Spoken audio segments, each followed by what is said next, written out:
100 years ago. The year was 1919.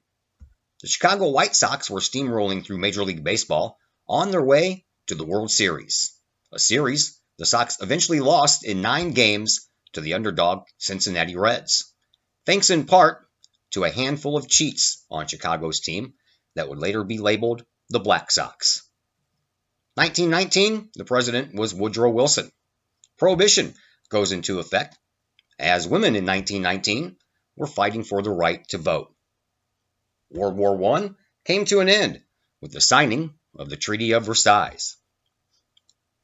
Babe Ruth was sold by the Boston Red Sox to the New York Yankees for $125,000. Gas was 25 cents a gallon, a loaf of bread cost 7 cents, and a 1-pound juicy steak would run you 26 cents. The great Jackie Robinson and Liberace were both born in 1919, while former President Theodore Roosevelt dies in his sleep that year. Also that year, in the Midwestern United States, in the small town of Collinsville, Illinois, the students were enjoying their 11th year in their new high school on Vandalia Street. That year, head coach John Hawkins led his Collinsville Kahok football team to the gridiron for the first time. The Kahoks, they would go 1-3 that first year in Collinsville, but Collinsville Kahok football, it was born. Now we start 100 years, and it all begins anew in 2019. Now is the time for change and hard work. Now is the time for Collinsville Kahok football. The Kahok way. Yeah, you know what it is. White and purple, white and purple, white and purple, white and purple. Yeah, you know what it is. White and purple, white and purple, white and purple, white and purple. Yeah, you know what it is. Collinsville High School, a champions. Yeah, screaming that's us. And when we on top, boy, quit fussing. All around my town, everything is white and purple, white and purple, white and purple, white and purple. We shut it down for the school and the sports team. White and purple, white and purple, white and purple, white and purple. Purple and white, but you know what I mean. Double 11 senior year made history. Football, we took it to the playoffs. Collinsville, white and purple, yeah, we are the K-House. I said the K-House, the school of champions. We laugh a lot, we rap a lot. I'm asked to be an Indian again. I'm telling them that Collinsville is where it's at. So when we on the field of court, they better be aware of that. They scared of that. Of course, look at the ceiling. What up, Mr. Floyd? Yeah, it's Collinsville. And yes, I'm glad to say that I'm a K-Hawk. I'm about to graduate. Yeah, you know what it is. Collinsville High School, a champions. Yeah, screaming that's us. And when we on top, boy, quit fussing. All around my town, everything is white and purple, white and purple, white and purple, white and purple. We shut it down for the school and the sports team. White and purple, white and purple, white and purple, white and purple. White and purple, yeah, I know you see it. You see the chaos and you tell yourself you wanna be it. I go to CHS, so I am a champ. I ran this game so long I'm starting to get a stomach cramp. Class of 1 2, but we're number 1. Shout out to all my juniors, yeah, you know we get it done. White and purple, you already know. It's still easy peasy and that boy lay low. Yeah, you know what it is. Collinsville High School, a champions. Yeah, screaming that's us. And when we on top, boy, quit fussing. All around my town, everything is white and purple, white and purple, white and purple, white and purple. We shut it down for the school and the sports team. White and purple, white and purple, white and purple, white and purple. I'm about my white and purple, Scarface and DJ Screw. We on the peak of the mountain, best at what we do. Yeah, we the champs, homie, but we ain't selling shoes. These boys bleeding purple, call us the chiefin' crew. They don't gotta do it big, cause I don't play no sports. I play my cards right. Now a good report. When Dub 12 comes, it's time to roll off. I'm the back cause everybody rolling with me, K-Hawks. Yeah, you know what it is. All the freshmen come forward. High school, champions. Yeah, they know what it is. All around my town, everything is White and purple, white and purple, white and purple, white and purple. We shut it down for the school and the sports team. White and purple, white and purple, white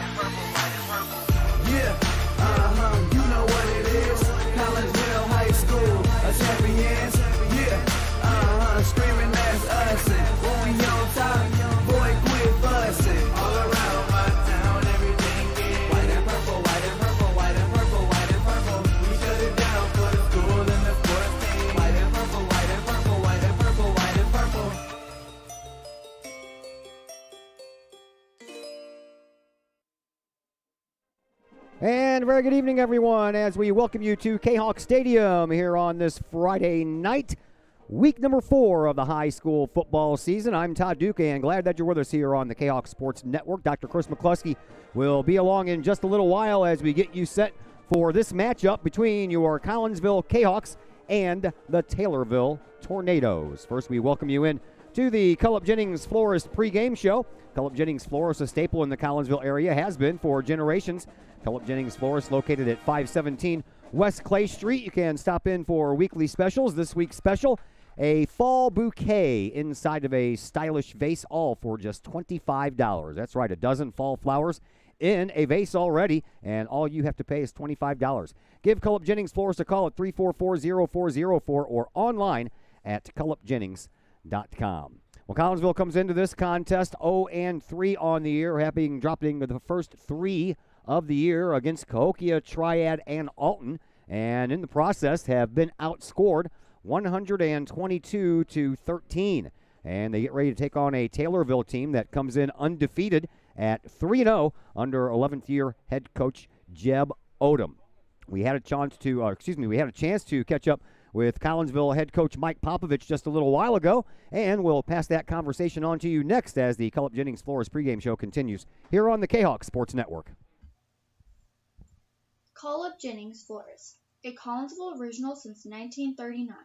Collipp Jennings Florist has a wide variety of green and blooming plants, specializing in all designs, from traditional to trend settings.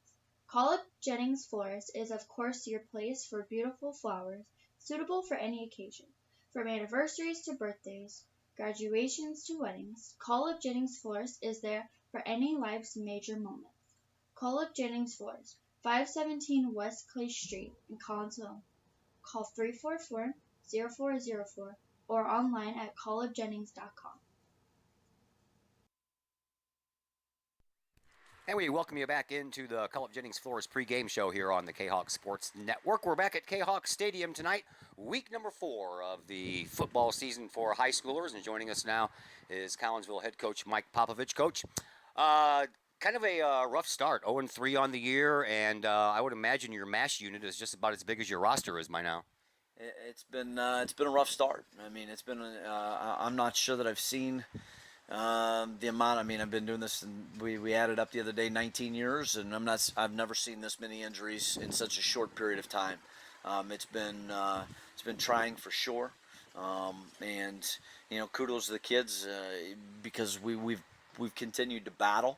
And even tonight we're going in and we've got some guys out, and it's kind of one of those everything that's kind of could go wrong injury-wise has gone wrong. So we're limping in, but it's a resilient group for sure, and the mood, the attitude is still positive, and that's the main thing. Top of the list, Chris Chai, I would imagine, haven't gotten an official word, but I would imagine he's done for the year. Yeah, I mean, he went in last week. We after week 1, we knew it was a knee injury. Went week 2, he did some rehab stuff and ended up getting into see an orthopedist, and basically they got an MRI. It came back that he had a torn ACL. We knew that going into last week, and had a brace on. It was kind of one of those things where we knew that he was going to have some mobility issues, but at the same time he wanted to go.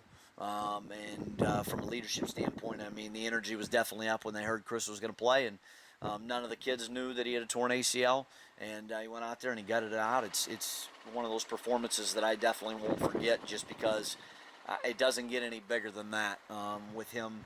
I mean, he just wanted to be out there with his teammates. So tough loss for us, tough loss as a program. Definitely disappointed for Chris. He's grown so much as a player and a person since over the last 20 months since I've been hired, and he'll definitely hold a special place in my heart moving forward. All right, that brings me to another guy we mentioned a couple of times last week. Went on and off the field, injured a couple of times, but man, he keeps on coming back and he keeps on making some really outstanding plays. And I'm talking about Nick Becker, man. I'm impressed with the kid. Yeah, he's good. He's a good football player. I mean, he's obviously a young pup. He's a sophomore, and we kind of knew last year when you get around him and you see him. I mean, he's a missile. He's all over the field. He does not have a problem throwing his weight around, and he kind of fits that Jake Holton mold of a kid who is just tough, and as he continues to get stronger in the weight room, he's going to be even more explosive, and he'll end up being a 3-year starter for us when it's all said and done. And yeah, he's explosive, and he's ready to go tonight, and we're excited about that. All right, your receiving core, Travion Swigert, he left the field a couple of times last week too. Understand he had stepped on, so hopefully he's all right and coming back. He is. He got stepped on his calf, and that hurts. I tore my calf in the spring, and obviously he didn't tear it, but it hurt. And then it's just you took some time to get back this week, but he was full speed. We don't anticipate any issues with that. All right, game plan wise, what does the loss of your starting quarterback do as far as your game plan going into the season? You have a plan. This is what we're going to do. We're going to stick with it. But now you've got a freshman quarterback that's going to lead you the rest of the year. How does that affect the game plan? Yeah, I mean, last year I think, Todd, it was crazy because we returned so many starters from last year, so many guys, and I thought offensively last year there were times where we were incredibly explosive. When you go up down the field a couple times in the first half on East St. Louis, and you look at what we did during times, against O'Fallon and even Triad and Belleville East and all that, it's crazy. It's crazy to think that one player makes that big of an impact, but when it's the guy that's pulling the trigger back there, it does. Our ability to stretch the field vertically is definitely taking a significant hit, and as a result, you can load the box up. And when you load the box up, even when you're trying to go tempo, when you're running into a 7-8 man box, I mean, it makes it difficult. And then we're just so green in some areas. I mean, you've got those starters back, but because we added so many new kids, there are a lot of kids that have never played football. And, you look at an Aaron Moulton trying to figure out how he fits into the mold because he's 6'7", 300 pounds, and you want him out on a field, and you're trying to teach that kid how to play football, so we're trying to get everybody up to speed. We've got to run the football tonight. We've got to run the football moving forward, and then we've got to work play action and work our screen game, which we're usually pretty good at. That's probably been the most consistent thing we've done this week, or this year, I should say. But there's other things, Todd, that play into it. I think another big thing is kick return-wise, we just have not been nearly as explosive as we were last year. I mean, last year was constant where we were up by midfield or even in the opponent's territory starting a drive. And when you do that, then what happens is you're allowed to go for it on fourth down, or if you do punt, you're pinning them deep and they're having to drive. Right now, we've had not great field position. We've been going 3 and out a lot, and then you're punting without a true punter on the roster. Yes, we've added the soccer kids, but they'll kick off and they'll do a fine job with that. But with the punting aspect, it's been different. And Chris punted for us. Chai punted for us last year, and he did a dang good job at it. So, boy, it has been a snowball. But I'm excited to see where we can go. Colby Anderson can play. The kid can play. And I emphasize the word kid because he's 14 years old. And for us to give him the keys to the vehicle, it's definitely not a Ferrari. I mean, he's driving a driver's ed car right now where I've got my foot on the brake in the passenger seat. But with that being said, I mean, the kid's going to grow, and there's still a lot of football left to play. And you've got to go one game at a time, and now we're in a schedule that is completely brand new to us, which I think is big for our confidence for sure. You touched on the folk that it's a brand new schedule, and that begins tonight with Taylorville. What do you know about the Tornadoes? I've got a history with the Tornadoes. I've had an opportunity to go against them when I was up at Mount Zion a few times, and they're obviously a hard-nosed program. Lee Mateer, their defensive coordinator, is spectacular. Those kids fly around. He has made it fun to play defense. And in an age right now with football where everybody's about scoring touchdowns and everything else, they love to play defense up there. So they're going to be ultra physical. They will not be intimidated by our size. They just won't. I mean, they are a perennial playoff team at the 4A, 5A level. And, they get a lot of kids out. They'll travel well. They're 3-0 this year. And they got hit hard last year by graduation. And, they lost Jeb Odom's nephew, who's the quarterback who had been slinging it since he was a sophomore. They lost 2 great weapons on the outside. But when you're a great program like they are, it's amazing what happens. You just kind of reload and you're ultra confident. So they'll bring it tonight, and they won't back down, and we expect a good football game. Well, go get them. Good luck. Appreciate it. Thank you. Mike Popovich, your Kahok head coach. We'll take a break here on the Philip Jennings Flores pregame show. When we come back, starters will head your way. More names and numbers also coming up on the Kahok Sports Network.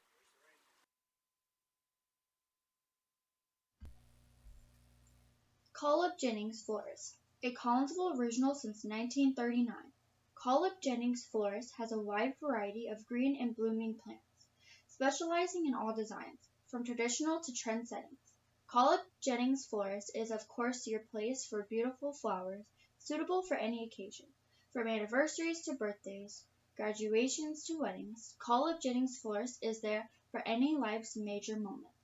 Call Up Jennings Florist, 517 West Clay Street in Collinsville. Call 344-0404 or online at callupjennings.com.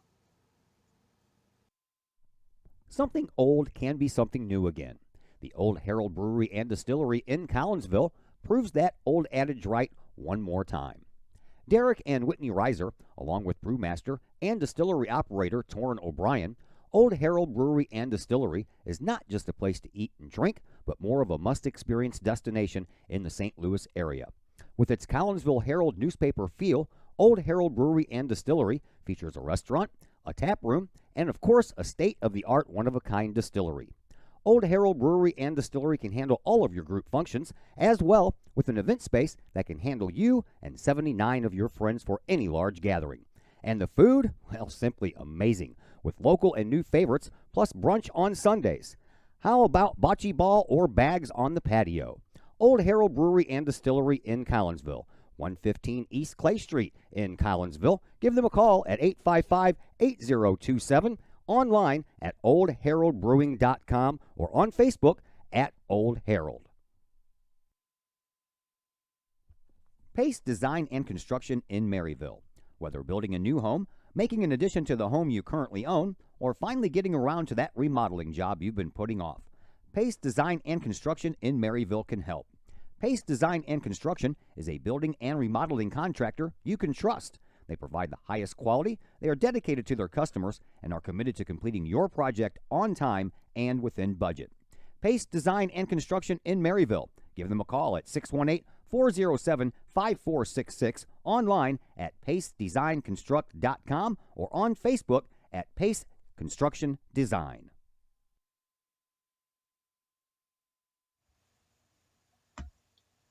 Code 3 Barbecue Supply, home of Code 3 Spices, is first responder owned by proud Kahok alums. Located at 302 East Main Street, Code 3 Barbecue Supply is your home for one-of-a-kind everything barbecue headquarters, providing the best American-made barbecue grills, smokers, rubs, sauces, accessories, and cooking expertise from professional barbecue experts.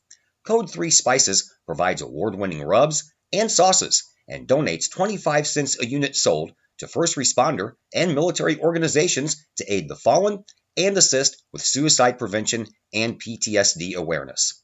Stop on by. See the guys at Code 3 Barbecue Supply for all of your cooking and grilling needs. Code 3 Barbecue Supply, home of the Memphis in May first place world champion Patriot sauce. Learn more about their products and mission in giving back to those who serve at code3spices.com.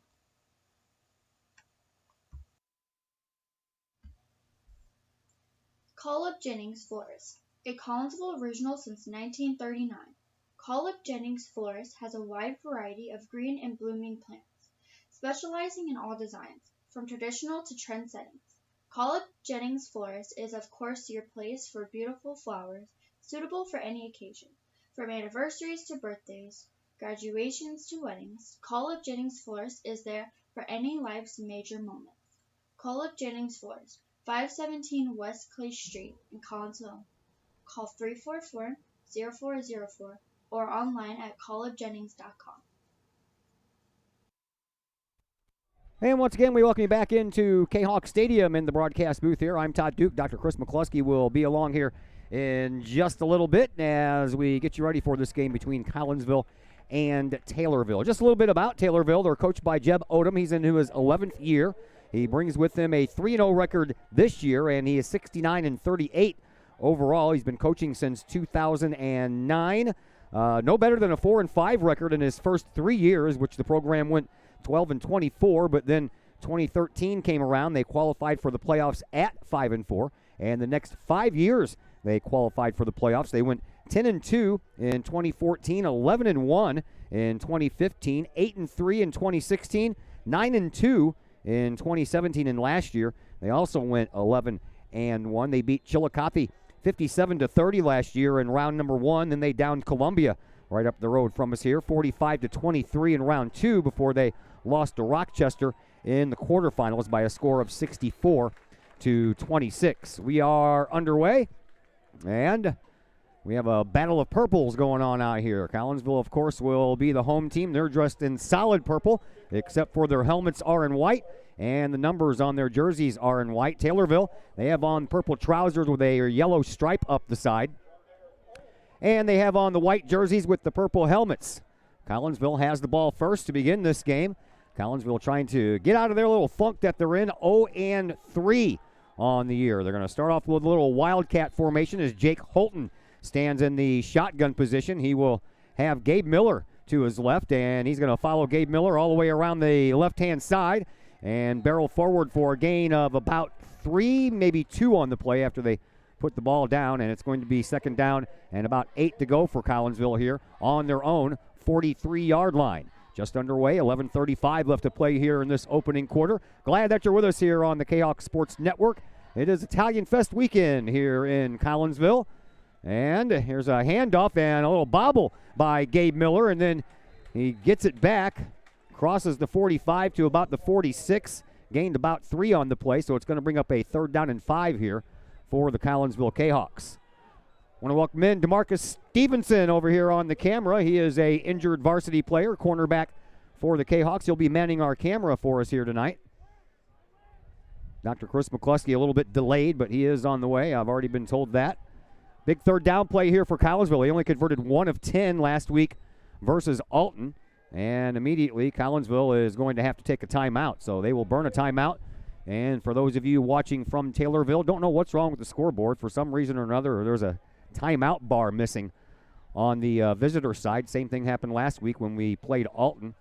Not sure why, but it is what it is. So we'll try to keep it updated as best we can, but Taylorville does, of course, have all 3 of their timeouts left. Collinsville just used 1. So the Kahawks down to 2.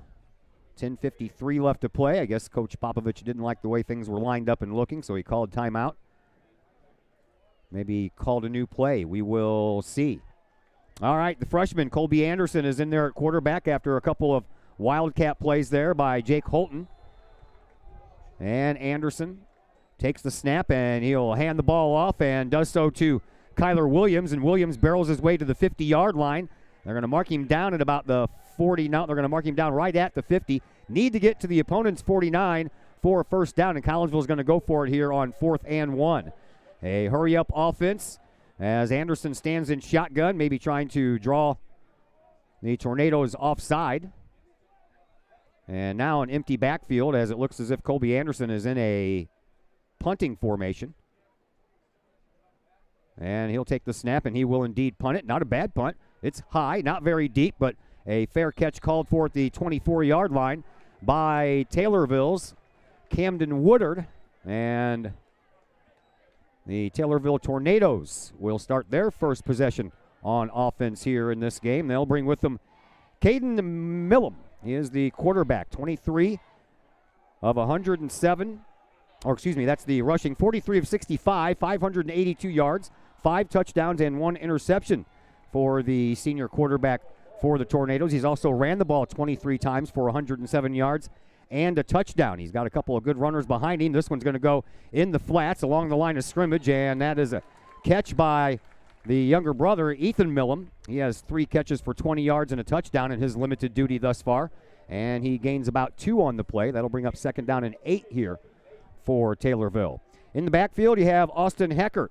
Heckert has 70 carries for 364 yards and 3 touchdowns. He's also caught 6 passes for 47 yards. And here's the snap. Millum back to pass, and again, he finds the younger Millum up to the 30-yard line, so a modest gain of about 3 on the play, and it's going to bring up a 3rd down and about 3 or 4 to go here for the Tornadoes. Ethan Millam, a junior. Caden Millam, the quarterback, is a senior. 3rd down and 3 to go here for the Tornadoes. They have Caden Sabatini as their other wide receiver. He's all the way over on the far side of the field. They'll mix and match a couple of tight ends in there as well, and they're going to run it on 3rd and 3, and they are going to get the first down by a couple of yards. So the chains will move, and the Collinsville defense will have to stay on the field just a little bit longer. And boy, have they been on the field a lot this year. 9:25 left to play here in this first quarter. We're just underway. Failed to give you the offensive starters when I had an opportunity to, so we'll give you the defensive starters here after this play. 1st and 10 here for Taylorville. High snap, and the handoff is going to go to Austin Heckert, and Heckert is going to barrel forward for about 2 yards. Defensively for Collinsville, defensive end is Dante Williams. Defensive tackle is Caden Solon. Defensive end is Seth Bruitz. Offensive linebackers, Jake Holton and Nick Becker. Your inside linebackers are Gabe Miller and Aaron Rodriguez. I said offensive linebackers. How about outside linebackers? Cornerback, Antoine Catchings and Kyle Kershaw. And your safeties, Chris Jones and Stephen Green. Here's a snap to Millam. Millam rolls out to his left and continues to run with the ball. He'll slide down, and the ball pops out. Are they going to say he's down, or are they going to say that's a fumble? Dr. Chris McCluskey joining us now. Got to take care of those 15 kids you got, don't you? Todd, I make a living chasing kids. I also had to make sure everything was under control at the Italian Fest in uptown Collinsville. Of course. Got to check on them before you come out here, because if you don't, man, no telling what they're going to do up there. All right, they're going to say that the runner was down, so it'll be Tornadoes ball. They'll continue this drive after picking up a first down. It's now 3rd down and about 5 to go. Ball resting on the Tornadoes' 42-yard line.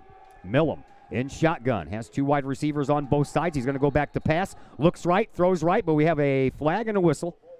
Laundry dead looks like a false start as they blew the play dead before it started. Well, that'll help Collinsville out a little bit if it is, and it is exactly that. That'll bring up a 3rd down and about 9 to go for a first down after that penalty, so that helps Collinsville's defense 1 stop, and they can get that well-traveled defense off the field. Well, that was a timely whistle because they had a wideout open with about 10 yards of cushion on our back. Looks like our back's still going to give a lot of cushion. Look for them to go right back at it. It's the Millam boys. Caden Millam at quarterback and Ethan Millam over here, Another number false 81, start. and another false start. And Collinsville is going to benefit again. And instead of started off with a 3rd and 5, now it's a 3rd and 10. Now it's going to be a 3rd and 15. Well, now's when Collinsville's got to really bear down and come up with a big stop. This is an opportunity you can't let slip by. Put the ball right back in the offense's hands. And if you can get a very good stop, you might get it back in decent field position as well. So now we look like we have a new set of players on here because the smaller guys have been taken off the field. Mason Clayton lines up, a 195-pound tight end over there. Here's the snap, and back to pass is Millam. He looks, he throws, and he overthrows his intended receiver, and that was the aforementioned Mason Clayton. So it'll bring up 4th down here for the Tornadoes, and we'll see them punt for the first time. Their punter, Tyler Heimness, has only punted 3 times this year. Well, I'll tell you what, their tight end was wide open Jackson down Tex. the seam. Yeah. And the quarterback really, really made an error there, overthrowing that ball. All he had to do was put it up, and the tight end could have gone to get it. Jackson Tex. Number 77 is the punter. 3 punts this year for 137 yards. So when he does punt the ball, he averages 45 yards a punt. Well, that's a boomer, too. Go over Stephen Green's head. Sure is. Going to take a tornado roll, too, and Green's just better to back off and let it go before it touches him, and that's all the way down to the 15-yard line. Well, I think that's a little bit better than 45.7 yards. That was a bomb. Yes, it was. And then it took that tornado roll as well. Collinsville's going to need to make some adjustments. You called it up here in the booth that the kid has a leg on him, and it didn't look like our special teams picked up on that memo because we were playing him to punt the ball only about 20 yards. All right, Collinsville's offense back out onto the field for the second time. Quarterback, of course, will be Colby Anderson. Every once in a while, you'll throw Jake Holton in there as the Wildcat. Running backs, Kyler Williams and Amir Doris. Doris saw his first action last week against Alton. And from the shotgun, it is going to be a handoff. And this one is going to go 2. I think that was Number Kyler Williams. 9. Okay, Kyler Williams. Couldn't see the number there for a minute. Yeah, Kyler looked like he was going to try to hit a seam and go upfield, and then he decided to bounce it outside, and by that time it was too late. The Tornadoes were in hot pursuit. Aaron Moulton will be the starting tight end. Your wide receivers, Jake Holton and Trey Swigert. And we'll give you the starting offensive line on this 2nd down and 10 play after it concludes. Here's a handoff. This one's going to go to Kyler Williams as well, and he slips and falls as he crosses the 25, gets to about the 27, so it's going to bring up a 3rd down and about 8 to go here for Collinsville. Your offensive line, center is Gage Trevere. Your left tackle, Martin Ochoa. Your right tackle is Cody Smith. And your guards, Matt Acton on the right side and Cole Hellman on the left side. Here comes Jake Holton in that Wildcat formation. Look for Travion Swaggart up the line here on a fly. Now they're going to switch back up, and Collinsville going to use their 2nd timeout already. They do. Yeah, I was going to say it's a shame that the running back slipped on that last play because the flat was wide open. There was all kinds of room up the sideline there. Kahawks have already used timeout number 2, and we are barely about 6 minutes in.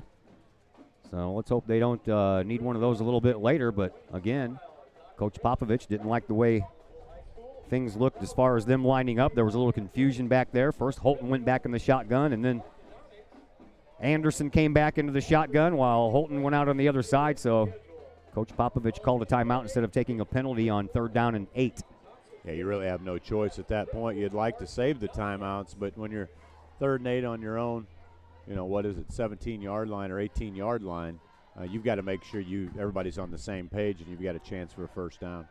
6 minutes and 11 seconds left to play here in this opening quarter. We are scoreless. Collinsville 3 and out on their first possession. Taylorville got a 1st down and then could not pick up another one. Had to punt the ball back to Collinsville, and a good punt pinned Collinsville all the way back down at their 15. Now Collinsville is going to be guilty of a false start. Too many people moving at the same time. Well, looks like we could have taken that penalty anyway instead of burning that timeout. Yeah, as it turns out, you're right. Jeez.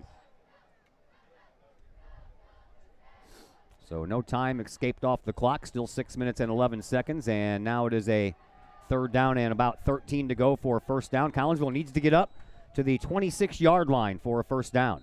And another flag. So I think that was that's offsides, yeah. Yeah. We'll get those 5 yards right back. Tornadoes linebacker showed blitz, and he just stepped up about 1 step too far here on the short side of the field.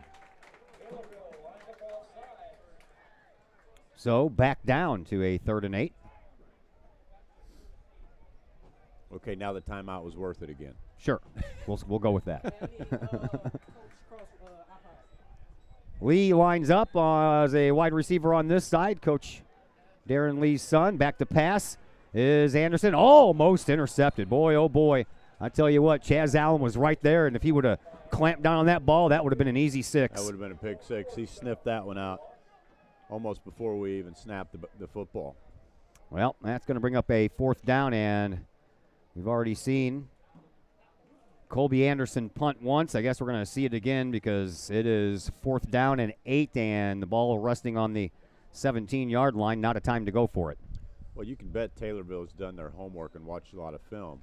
Collinsville definitely has a tendency to throw that quick out. That ball gets away, and oh boy, I tell you what, just barely covering up on that was Camden Woodard, and Collinsville almost got a gift there, but as it stands, Taylorville will have their first opportunity inside of Collinsville territory. Well, we'll see what the Collinsville defense can do with 6 minutes left. We don't have any score here at Kahok Stadium. Beautiful night. Yeah, it is. Out here tonight. Rained a little bit earlier. About 5:30 it started raining here, and after that quit, it really hasn't rained since then. We're hoping to keep it away. Hoping to keep it away for tomorrow, too. I'm supposed to be working the Cafe Agape booth down there at the Italian Fest. That ought to be a very good time, and I do think that they're talking about pushing the rain off. Yeah, well, that's good. Hot pursuit by the Kahok defense. In the backfield, a running back and forth, Cole Repture, the senior running back, 5'10", 160 pounds. He ran to the east and ran to the west and ran out of room. Loss of a yard on the play. Stephen Green had his nose on the football, and he wasn't taking no for an answer on that. 2nd down and 11 after a loss of a yard on the play. Once again, Caden Millum in shotgun. H-backs behind him. He'll go back to pass. He'll throw on the run, and he'll lead his younger brother, Ethan Millam, just a little bit too much, and incomplete will bring up 3rd down and 11. Well, you can credit Dante Williams, number 8, with breaking up that play. He came through the line, shed his blocker, and he had that quarterback on the run, and he threw off balance, and that he is solely responsible for creating this 3rd and long for the Taylorville Tornadoes. Collinsville on the year, 3 quarterback sacks, 2 fumbles recovered, and a couple of interceptions for their much beleaguered defense. 3rd down and long, and Millam back to pass. He scrambles, and this time another incomplete pass. Well, I tell you what, his favorite target obviously is his younger brother, Ethan Millam, and that's the only one he's been really throwing it to since the game started. Well, I tell you what, Dante Williams is in the backfield again, and the blocker literally had a hold of his jersey. His hands were up. Taylorville got away with one there. Dante Williams has one of those fumbles recovered this year for Collinsville. Gabe Miller has 2 of the 3 quarterback sacks on the year for Collinsville, plus an interception. All right, 4th and long, and looks like we're going to have another punt. Let's back it up, As Steven. Tex comes out. Yeah. There he goes. Tex puts that leg into it. This one's going to travel right into, uh-oh. That's not good, but thankfully Green jumped on it right before. Ooh.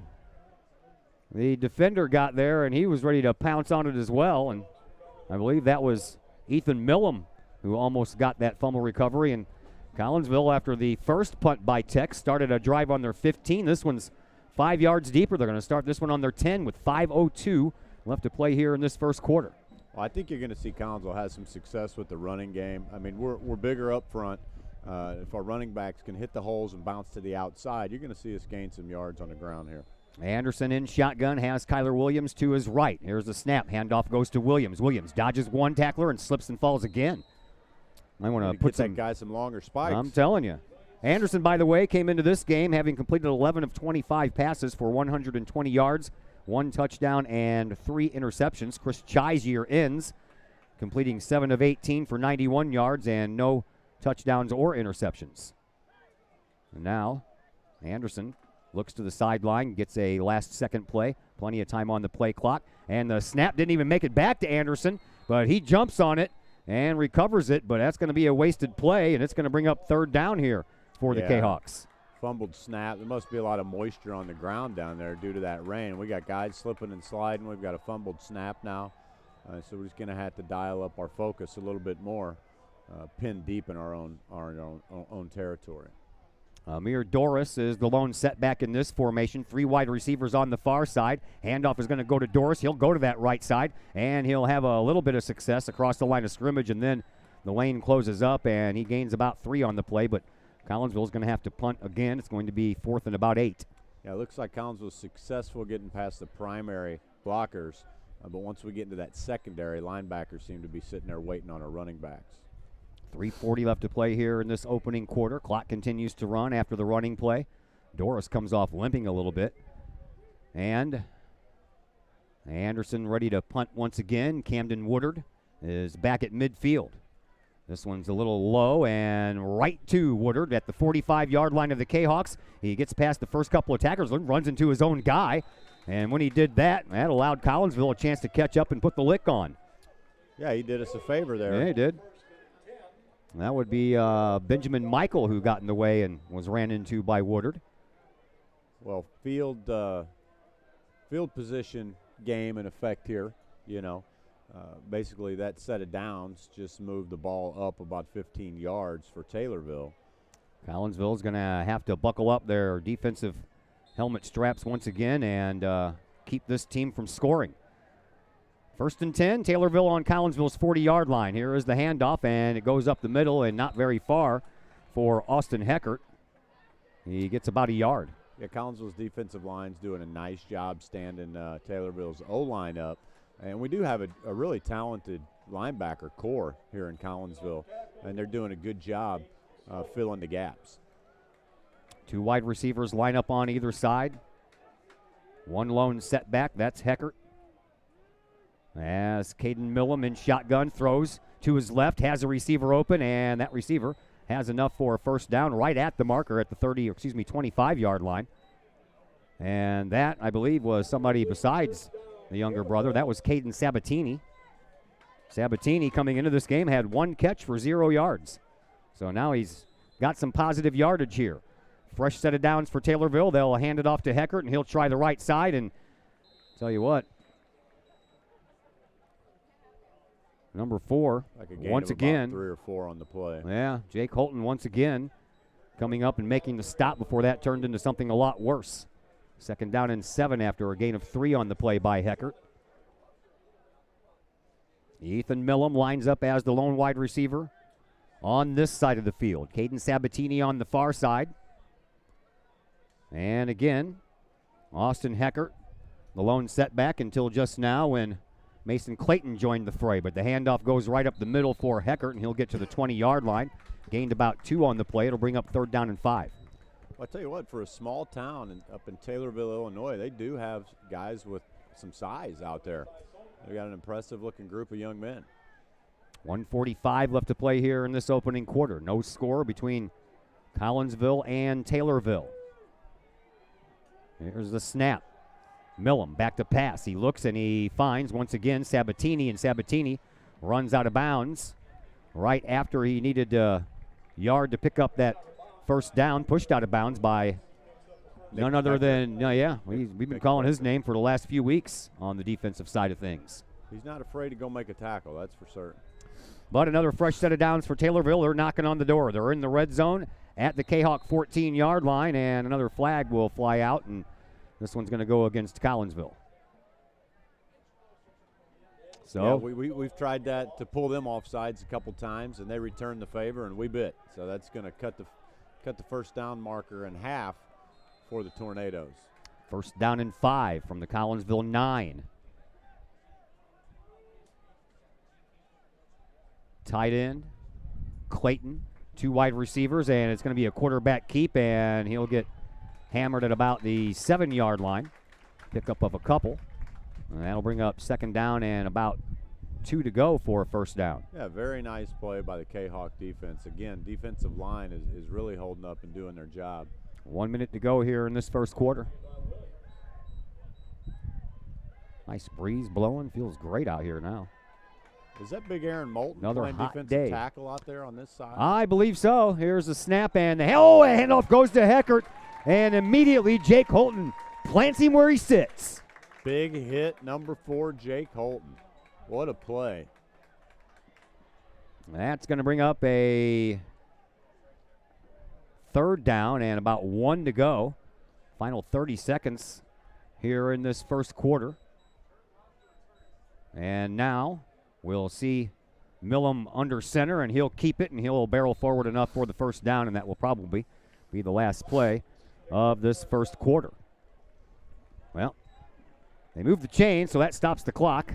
17.4 seconds left, so they might get one off here after they don't even have to set the chains because it's 1st and goal. He will run one more play. It's going to be Heckert, and he gets ran into immediately and gets shoved backwards. Right back to the line of scrimmage, no gain, and that will be the last play of this 1st quarter. Boy, no score. He got stood up, and I just want to shout out to Stephen Green, came in with a large hit on that play. No score after 1 quarter of play. Quarter number 2 comes your way next on the Kahok Sports Network.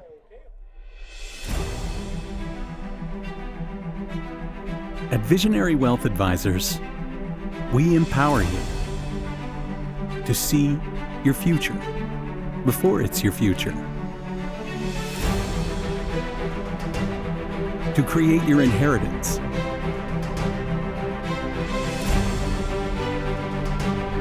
to build your vision, to anticipate the known and unknown, and to find potential in both, and build new dawns. Visionary Wealth Advisors.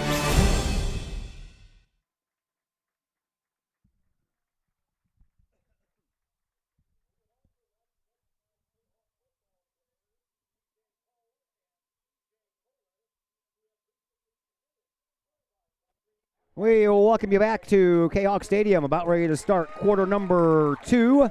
No score here.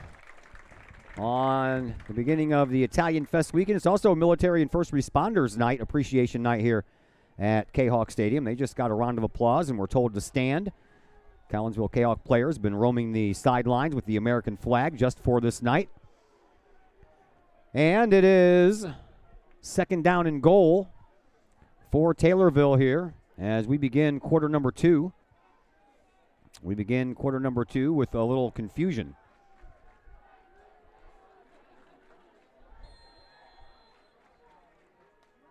Now we're ready to go. A big I formation, stacked 3 high behind him, and it's going to be an end around, and I don't know if he got in or not.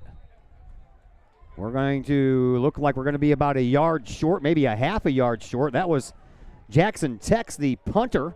He is 210-pound, 6'1" offensive lineman, and here's another try, and this time they get in for a touchdown.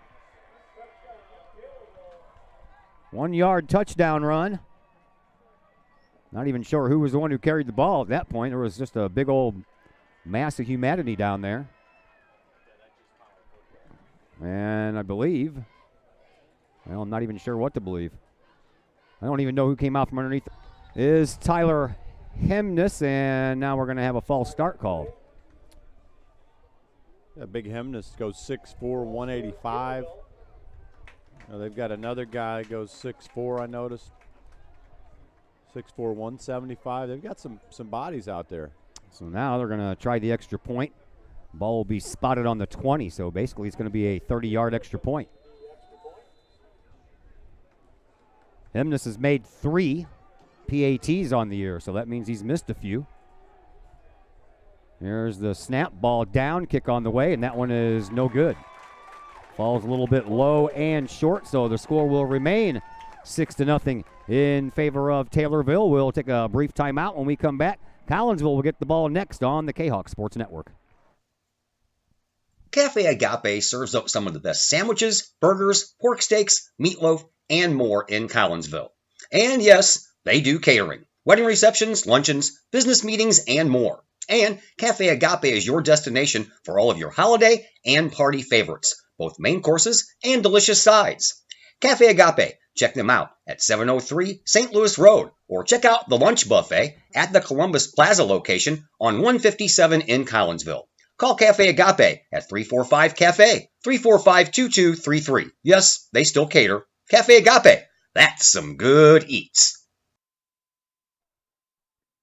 Just underway in the second quarter. Todd Duke, Chris McCluskey, and DeMarcus Stevenson on the camera. Glad that you're with us here on an Italian Fest Friday night, Military and First Responder Appreciation Night here at Kahok Stadium. Here's the kickoff. This one's going to go very short, and it is going to be taken by Collinsville, and the Kahawks will get excellent starting field position. They'll have it at about their own 37-yard line, as I believe that was Nick Becker who caught that short kick and went down and did a good job. Yeah, he's very sure-handed on that, very, very solid, and he made sure that we retained possession. Collinsville's got to put together some first downs, A, for field position game, and B, to give our defense a breather. Those guys have been out on the field way too long early in this game. 11:37 to go in the second.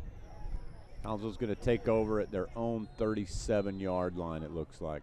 And it is going to be Holton in the Wildcat. He'll take the snap, and he'll run out to his left side, and he'll be met right at about the line of scrimmage, and then he'll get pushed right out of bounds. Well, I guess they're going to say he did not go out of bounds. They said to keep the clock going, but looks like there is going to be a loss on the play of about 1.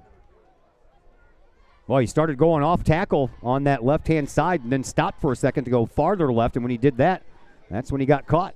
We're going to have to go north and south against this Taylorville linebacking core. You know, these guys go lateral really nicely, and we're having trouble bouncing to the outside. And Jake Holton will hand the ball off to Gabe Miller. Miller, big body of his, spins and churns and picks up about 5 or 6 yards on the play. That's what we got to have. Straight north and south, let our linemen do their job and just get up the field. Well, Gabe ran the ball a little bit last year, but had not ran the ball at all this year until this game. He gets the second straight handoff. He'll barrel forward, runs into a little trouble, and then bangs off another tackler, and he's going to be about a yard short of the first down, and now you're at midfield. You go for it. Oh, I'm saying you're in 4-down territory. All things considered tonight, this season, there's no reason to punt the ball away if you can't buckle down and get, about a half a yard I was here. gonna say half a yard, then not sure what the holdup is. are they going to do a measurement? Yeah, they are. Haven't seen one of those at all this year. I'm like, what are you doing? What's that sign that you touch the shoulders? Oh, yeah. Bring out the chains. Hey, that's a good thing to see, man. Good thing to see. Yeah, if I was Collinsville, I would have made sure that they did that just to check. Number one, I want to know if we made it or not. Number two, I want to know how much we need. So it's going to be a first down. They gave it to him. Nice job there, Gabe Miller. Well, that's just what the doctor ordered for the Collinsville Kahawks. We talked about it when we got possession, is we need to rattle off some first downs by eating up 3 to 4 yards of play. 3 wide receivers all stacked over here on the right side. Kyler Williams, the lone setback. Anderson throws, and he does sort of Jake Holton, who catches it on top of his shoes and then just kind of stumbles forward to the 50-yard line, gain of about 3 on the play. That was an excellent catch by Jake Holton. The freshman quarterback underthrew him, and I don't know how he picked that ball up off the turf, but he bailed his buddy out, and we gained 3 yards. Don Brooks lines up as a slot receiver on the far side, and here's a handoff to Kyler Williams. There's a flag on the far side of the field. Kyler Williams breaks out of a couple of tackles and picks up a first down. We'll see if it stands. I don't like what I see out there on the far side of the field. Yep, false start. Out of the wide receiver, who's not even close to the play. I mean, we just can't have that. Not when it brings back a first down. Cannot have that. So instead of a first down, it's going to be second down all over again, and instead of 7 yards, they're going to need about 12. Well, that's okay. The Collinsville line's doing their job. We've got some momentum going. We'll just pick up another 6 or 7 here and keep on trucking. All right. Anderson in shotgun, has a man in motion. Handoff goes to Kyler Williams again. Williams gets across the 50 and gets about half of that back and back to the original line of scrimmage.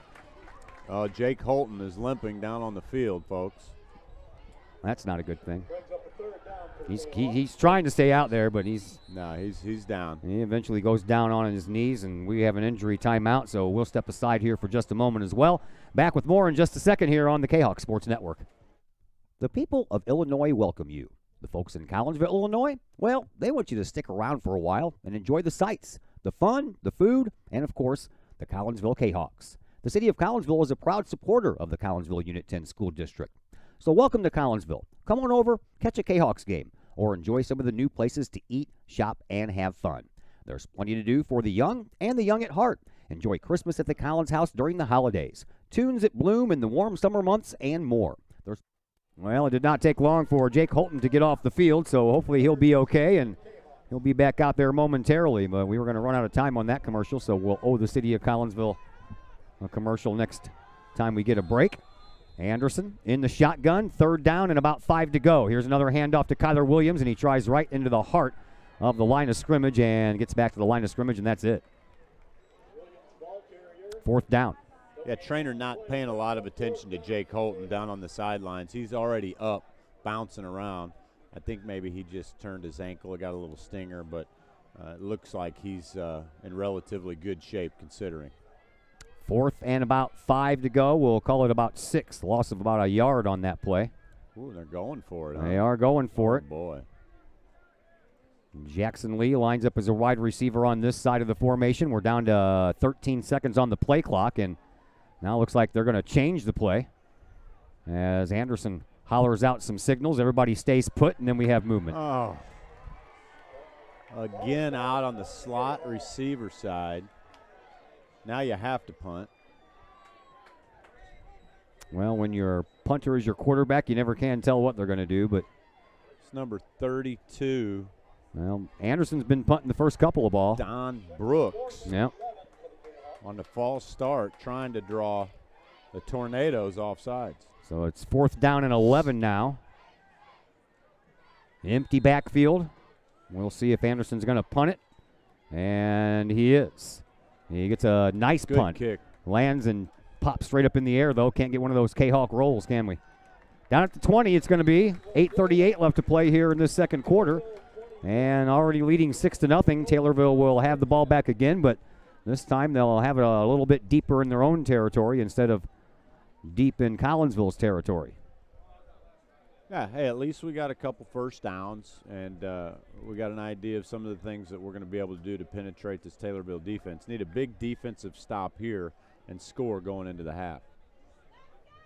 Caden Millum comes back out in the quarterback position. He's got 3 wide receivers, all about 3 yards apart over on that right side formation. 1 lone running back, and that would be Austin Heckert. Here's a snap. And it is a keeper and nowhere to go. Big play there by Gabe Miller. And Miller wrapped up Millum before Millum could get the feet moving. Miller's feet were off of the turf before he could get them moving.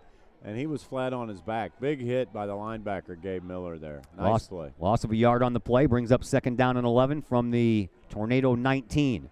In shotgun, Millum. He immediately throws out to the younger Millum, and he's wrapped up by none other than Jake Holton, who's back out there. Wide receiver screen, but you're not going to screen Jake Holton on the outside. I can promise you that. That is back to the line of scrimmage, so no gain on the play. Brings up a 3rd and 11. One more stop like that, and we can get the ball back in some decent field position regardless of the leg of Tex, the punter. Yeah, this is a big 3rd down for your Kahok defense. Sure is. Millum back to pass. Going to go to the air. Looks down to the right-hand side. He's going deep, and he overthrows everyone. As a matter of fact, the closest one there was Antoine Catchings for Collinsville. So 4th down, and on comes Jackson Tex. He's a senior, 210 pounds, 6'1", and he'll put all 210 pounds into that leg, and he'll send that thing booming. How about Stephen Green lighting up Kahok Stadium with a big return here? Green right now stands at midfield. I think he needs to back up a little bit. Do so. There's the snap. Tex. End over end. Green returnable. catches it at the 45. He crosses midfield, and he's up to the 40. Here he goes. And the 35. Puts on a move and gets up to the 35-yard line before he is finally taken out by Kyle Breckenridge, the 6', 215-pound senior lineman for the Tornadoes. Good run, Stephen Green. That's exactly what we needed out of the junior return man. Now we need some first downs and some points. Colby Anderson in shotgun. Kyler Williams, the lone setback. 3 wide receivers on the far, 1 on the near. Handoff goes to Williams right up the middle. He bounces off of 1 tackler and gets it across the 30-yard line to about the 28, 29-yard line before he's finally brought down. Collinsville employs the hurry-up offense. North and South hard-nosed football will get us into the end zone before halftime. Snap. Handoff to Williams once again. Williams bounces his way across the line of scrimmage, and he picks up about 5 on the play. It's going to be a 3rd and 1 coming up here for Collinsville as they hurry up once again. Same formation. Jake Holton lines up in the slot. Here's the handoff to Kyler Williams, and Williams is going to have enough for a first down, it looks like, before they finally push him backwards. Should have a first down. He should, according to the mark on the field. It should be a first down, and it is.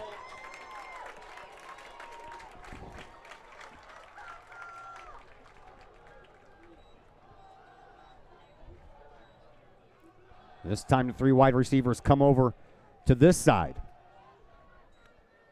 There's another handoff to Kyler Williams. He's going to get the bulk of the load tonight. Get to the corner. And he's going to get to the corner and get pushed out of bounds. He'll get the bulk of the load tonight with Jaden Neighbors hurt. And he's paying dividends right now. 6:28 left to play here in this first half. Collinsville trailing 6-0, but knocking on the door. They're in the red zone. Give the offensive line credit here. You know, they've decided to step up and put the running backs on their back, and they're coming off the field with some energy and excitement. Taylorville calls a timeout. That is their first timeout. We'll enlighten you a little bit about Taylorville. Football at Taylorville started in 1912. They went 6-2 in their first year. This is their 108th year of football. 559 wins, 378 losses, and 36 ties. They have qualified for the playoffs 20 times in their history, but no state championships. They made the quarterfinals 3 times, all of them under their current head coach, Jeb Odom. They lost all of those quarterfinal games, and he's the only coach that got them that far.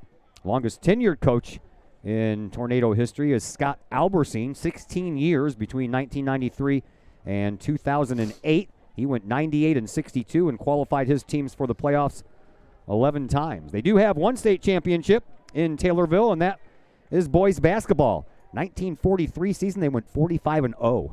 That's not too bad. No. I think that was back when there were no classes either, right? Right. And they have a couple of second-place finishes in boys track and field and girls basketball. Here's the play, and Collinsville runs out of a little bit of room, but very close to another Kahok first down. And it's going to be about third and about half a yard to go unless they want to measure again. I say don't abandon your game. No, they're going to call it first down. They're going to call it a first down. Man with the white hat says first down, let's move the chains.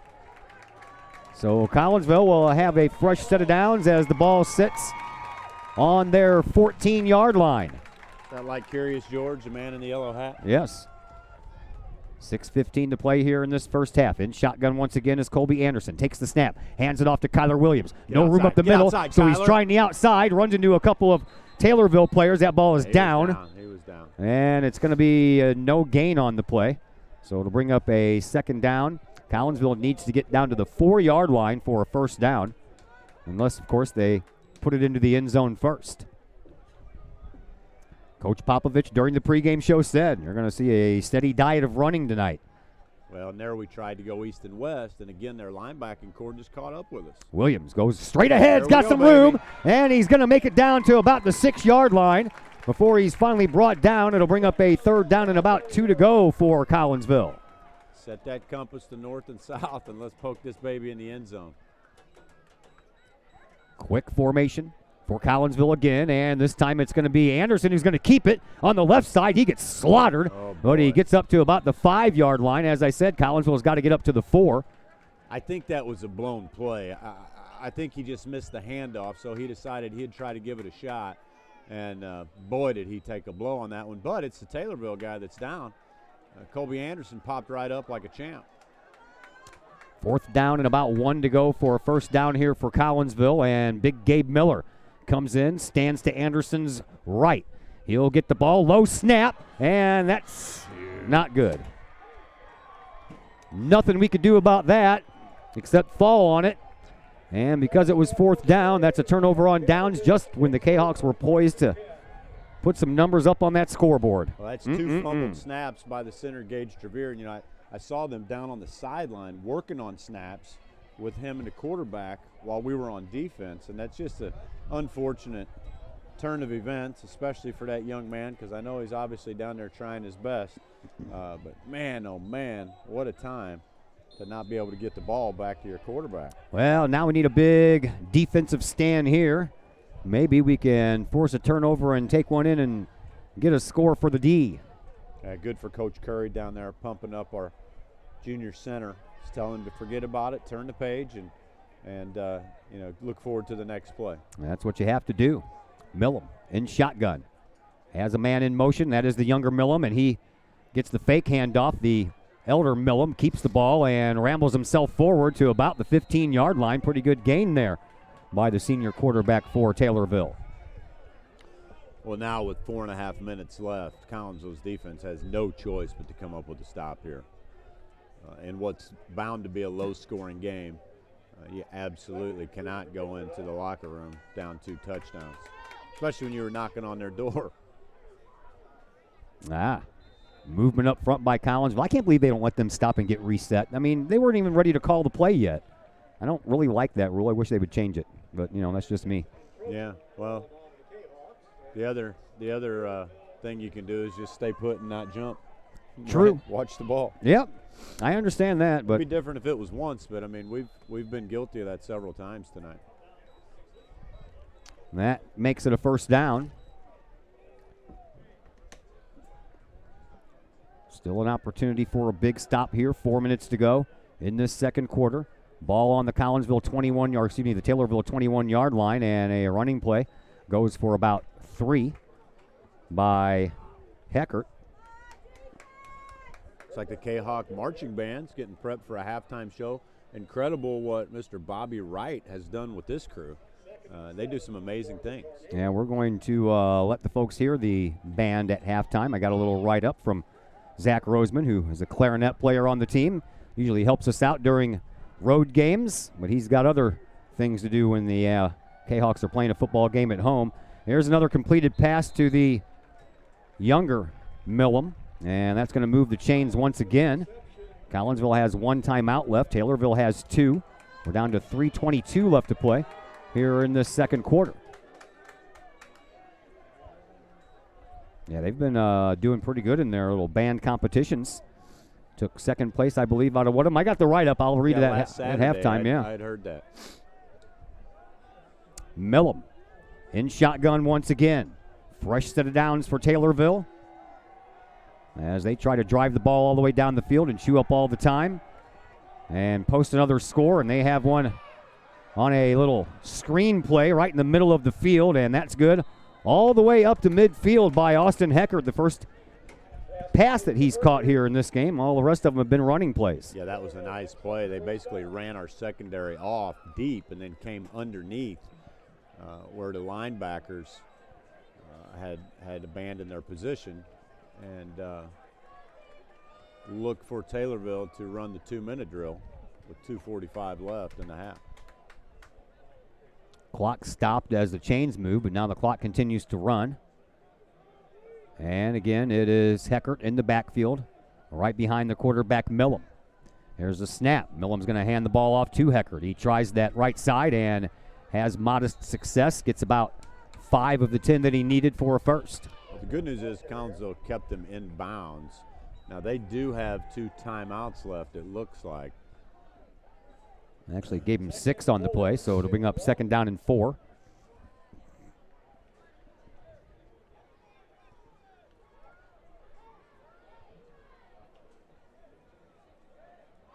Caden Millum makes Collinsville jump again. That will give the Tornadoes a first down. Stare at the ball. Don't listen to the sounds. You got to fix it. Stare at the ball. When the ball moves, you move. Here's a handoff to Heckert. He tries the right side again, and this time he's going to have a little bit more than modest success. He'll pick up about 9 on the play. All of a sudden, they're finding success in their running game. Oh, snap. Bounces right off of him. He has no idea where it is, and then he picks it up and throws it down the field, and that's a busted play. And too bad Collinsville couldn't get there while that ball was still bouncing. Well, and too bad he was able to get the pass off. Yeah. That stops the clock. You know, that would have probably forced him to burn a timeout. Well, that was Caden Sabatini who came in there and put a lick on one of the Collinsville defenders as he was going for that loose ball. That allowed Millum to pick it back up and still have some time to throw it. So it'll be 3rd and about 2 here for Taylorville. Clock stopped with 1:15 to play on the incomplete pass. That allows Millum a chance to go over and talk to Jeb. Back in a second here on the Kahok Sports Network. Ogle Auctions in Collinsville, the newest in online auctioning. Go to ogleauctionshighbid.com. That's HIBid.com to check out what's up for bid in the next auction. Ogle Auctions deals with everyday items like board games, t-shirts, and more, to collectibles, whether that is a vehicle, vinyl records, or .com. Or call Kim Ogle today at 618-980-4530. Todd Duke, Chris McCluskey, and Marcus Stevenson back with you from Kahok Stadium. Glad that you're with us here on a football Friday night, week number 4 of the high school football season. Collinsville trying to hit the win column for the first time this year.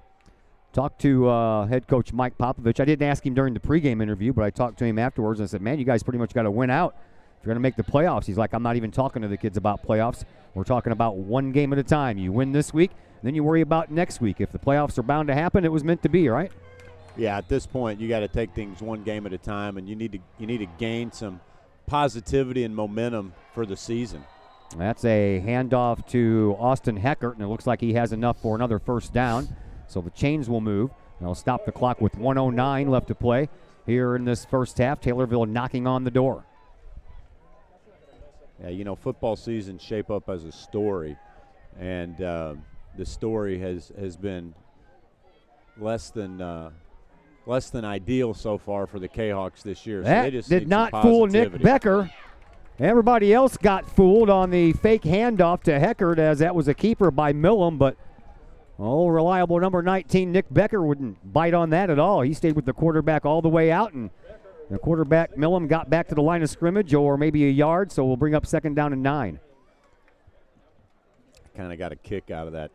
After the Troy game, it seemed like we called Nick Becker's name an awful lot, and heard some rumors out of the film meeting the next day that he was one of the targets for the coaching staff, and I was having trouble wondering how that made sense. There's another handoff. Oh, this is a fake handoff. Little play action, and that worked well.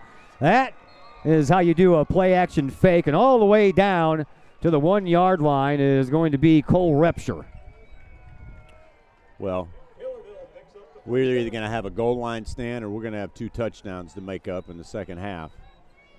After knocking on the door at the 3 to 4 yard line on the other end of the field, what was just about 2 minutes ago. Yeah, that one's going to hurt, and of course, Collinsville got the ball to start the game, so Taylorville is going to get to touch the ball first when we resume play in quarter number 3, which is about 35 seconds from now. Extra point try coming up, once again, from Tyler Heimsness. And they're going to 2-point conversion after they missed the first one, are they in? There was no touchdown. That was a first down. Oh, excuse me. Now it's a touchdown. Now it's a touchdown. Now they'll have an extra point. Right. I was wondering why I was seeing number 11 out there. That was almost kind of strange. Right. And because he's still standing right there. I don't know. Kind of got confused there for a minute. He is a tight end in the offensive scheme of things. 21.5 seconds left.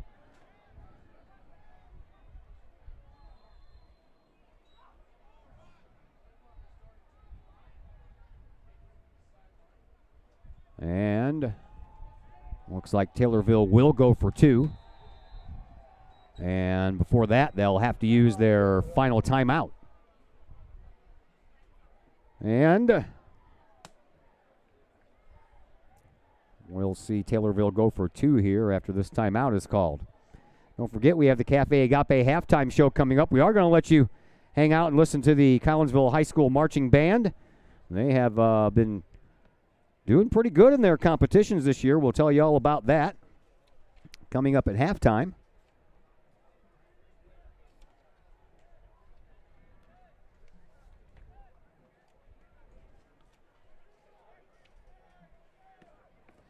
All right, before we get back to action here. 2-point conversion is what Taylorville is going for. They seemed like the coach wasn't very happy they had to use that last timeout, but with 21 seconds left, what were you going to save it for? Empty backfield for Millam.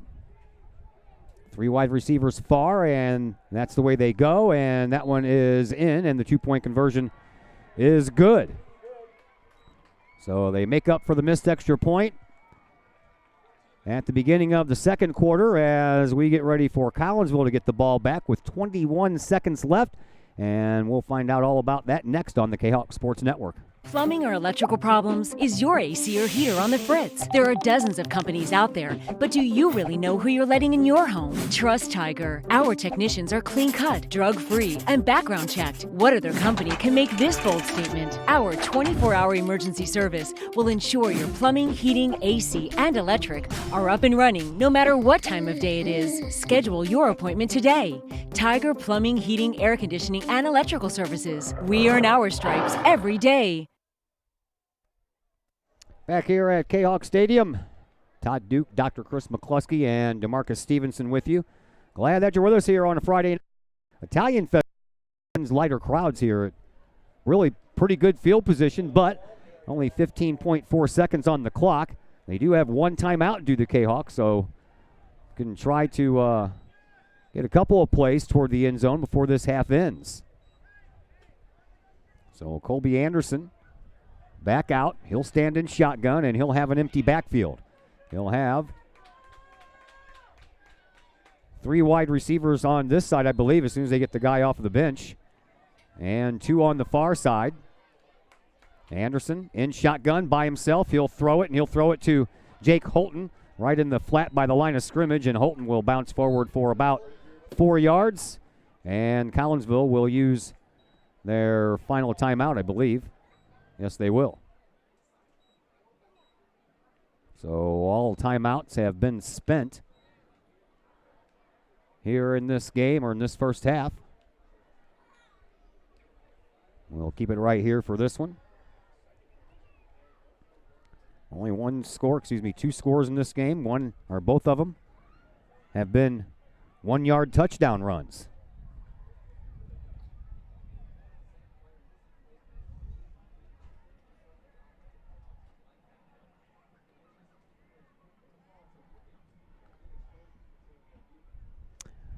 They scored a touchdown, did Taylorville, in the first 20 seconds of the second quarter, and then they scored a touchdown in the final 20 seconds of the second quarter. Travion Swaggart line up as a Wildcat. He'll take the snap. He'll go back to pass. He has some time, and he'll heave it down the field. It's going to be well short of the end zone, and that one is going to be caught as the clock runs out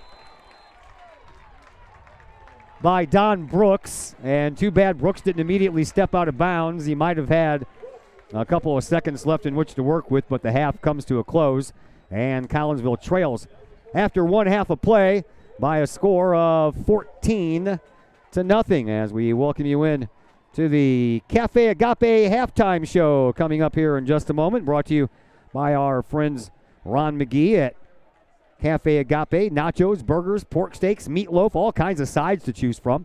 They offer catering service as well. Give Cafe Agape a call today at 345-CAFE. That's 345-2233. We'll scour the scoreboards and see what we can find for you, and we'll bring those to you next on the Kahok Sports Network. Cafe Agape serves up some of the best sandwiches, burgers, pork steaks, meatloaf, and more in Collinsville. And yes, they do catering. Wedding receptions, luncheons, business meetings, and more. And Cafe Agape is your destination for all of your holiday and party favorites, both main courses and delicious sides. Cafe Agape, check them out at 703 St. Louis Road, or check out the lunch buffet at the Columbus Plaza location on 157 in Collinsville. Call Cafe Agape at 345-CAFE, 345-2233. Yes, they still cater. Cafe Agape, that's some good eats. Hi, Purple and White fans. This is Dan Mode, class of 1989. I'm with New American Funding. Myself and New American Funding are proud sponsors of Kahok Athletics. As we have great coaches at CHS on all the courts, fields, and tracks, we like to coach you through the home buying process and refinance process. If there's ever anything we can do, I can be reached at 618-973-5343 or www.danmodeloans.com. Let's support our student athletes at CHS. They deserve the best. Thank you for your time, and go Kahawks.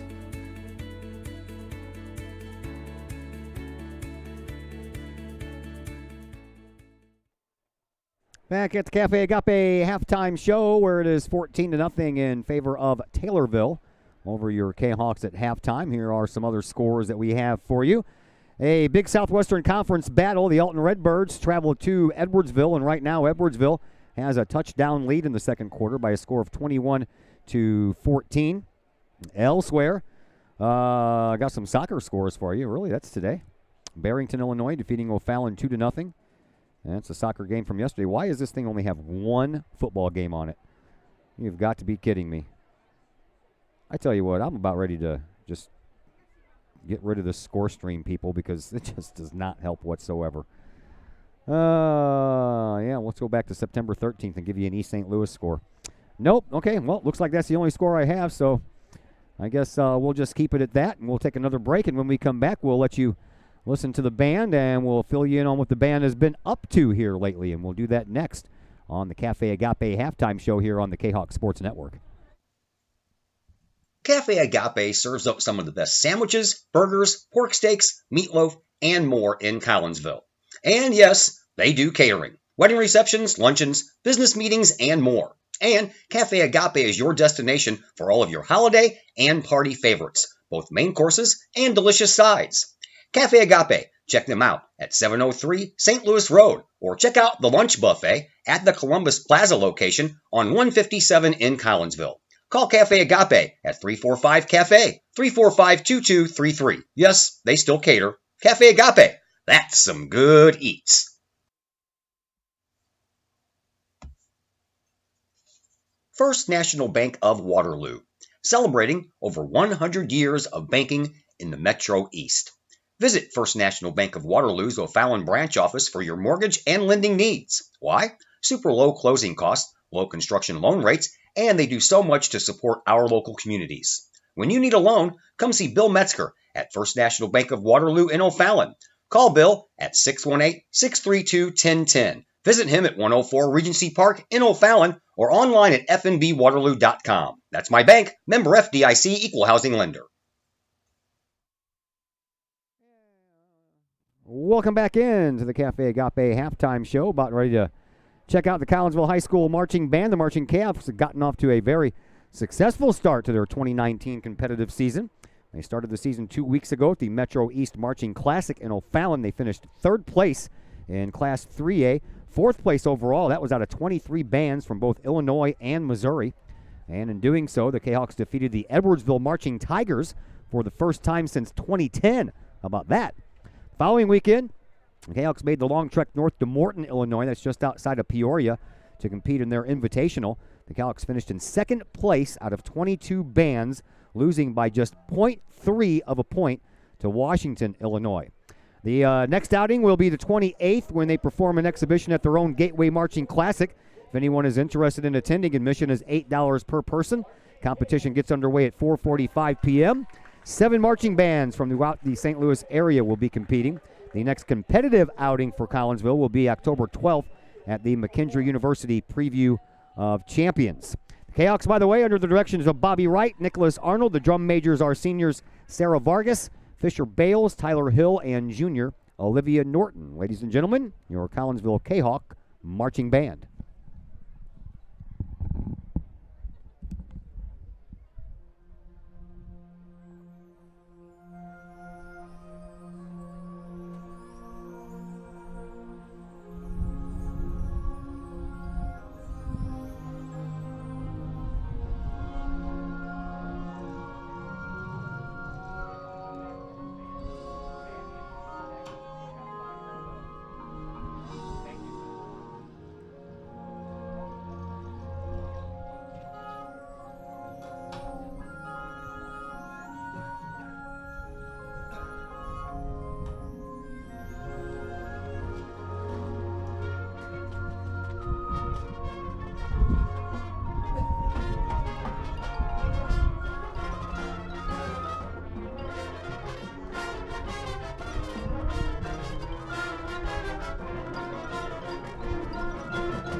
Let's hear it for the marching Kahok.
Cafe Agape serves up some of the best sandwiches, burgers, pork steaks, meatloaf, and more in Collinsville.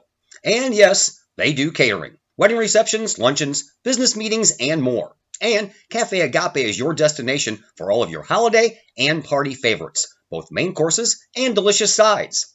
Cafe Agape. Check them out at 703 St. Louis Road, or check out the lunch buffet at the Columbus Plaza location on 157 in Collinsville. Call Cafe Agape at 345-CAFE, 345-2233. Yes, they still cater. Cafe Agape, that's some good eats. The people of Illinois welcome you. The folks in Collinsville, Illinois, well, they want you to stick around for a while and enjoy the sights, the fun, the food, and of course, the Collinsville Kahawks. The city of Collinsville is a proud supporter of the Collinsville Unit 10 School District. So welcome to Collinsville. Come on over, catch a Kahawks game, or enjoy some of the new places to eat, shop, and have fun. There's plenty to do for the young and the young at heart. Enjoy Christmas at the Collins House during the holidays, tunes at Bloom in the warm summer months, and more. There's plenty to do in Collinsville, so come on over for a bit. The folks in Collinsville would love to see you. For more information, go to www.collinsville.org. Lakeside Roofing in Collinsville. Let the professionals at Lakeside Roofing protect your most important investment, your home or business. Have the elements taken a toll on your roof system? Notice a leaking roof? Maybe it's time for a free roof inspection. Regular maintenance can extend the life of your roofing system by 10 years or more. Lakeside Roofing is your winning team for commercial and residential roofing systems. Lakeside All-Star professionals have installed, repaired, and maintained hundreds of roofs on both sides of the river. Call Lakeside Roofing today at 618-344-2800 in Collinsville or 314-241-5253 or online at lakesideroofing.com. Choose experience, choose Lakeside. Are the lights on your dashboard putting on a show? Bring it to Mike's Automotive in Collinsville. Mike's Automotive is also a T3 certified tire center. They can handle all of the basics like oil changes and tune-ups and the not-so-basics like complete engine rebuilds. Mike's Automotive also has 24-hour towing and has 3 locations: Millstadt, St. Louis, and in Collinsville. The Collinsville location is at 1150 St. Louis Road, just blocks from the high school. Or call 345-0611, online at mikesautomotive.net and Mike's Automotive on Facebook. Back here at Collinsville High School, Todd Duke, Chris McCluskey, and DeMarcus Stevenson with you as we are just about ready to go to get this second half underway. Collinsville trailing 14-0 at the end of one half. 2 one-yard touchdown runs by Taylorville has been all the scoring. The Tornadoes missed the point-after attempt on the first touchdown, but made up for it with a 2-point conversion on the second one-yard touchdown run. And Dr. Chris McCluskey back in with us, and Collinsville had some chances there, but man, these false start penalties are killing us.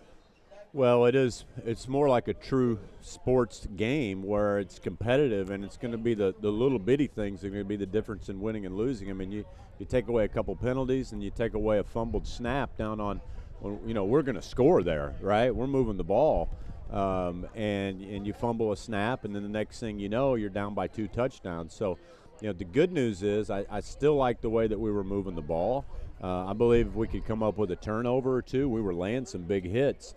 This game could very, very easily be tied up, and so it could easily be turned around. It's not like Collinsville's been getting dominated on the football field. No. And unfortunately, we have to give the ball back to these guys to start off the second half, so we're going to have to wait a little bit before we can come down and try to at least slice this lead in half. And we'll find out here real soon as Collinsville is ready to go with the opening kickoff here in quarter number 3.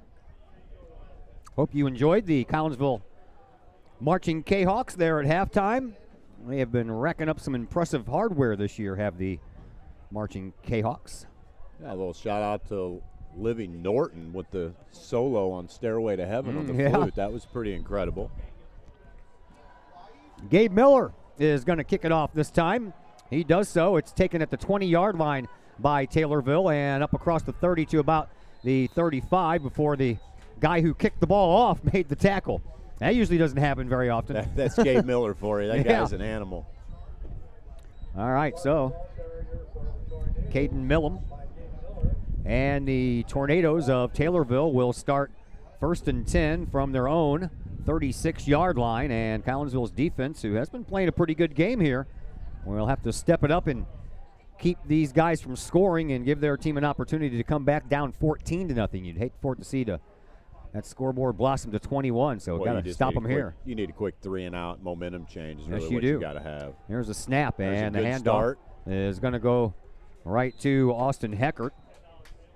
And he'll gain about 2 on the play, so it'll bring up 2nd down and 8. Yeah, Nick Becker again set the edge, filled the gap nicely, came up with the tackle, set up a 2nd and 8 for the Tornadoes.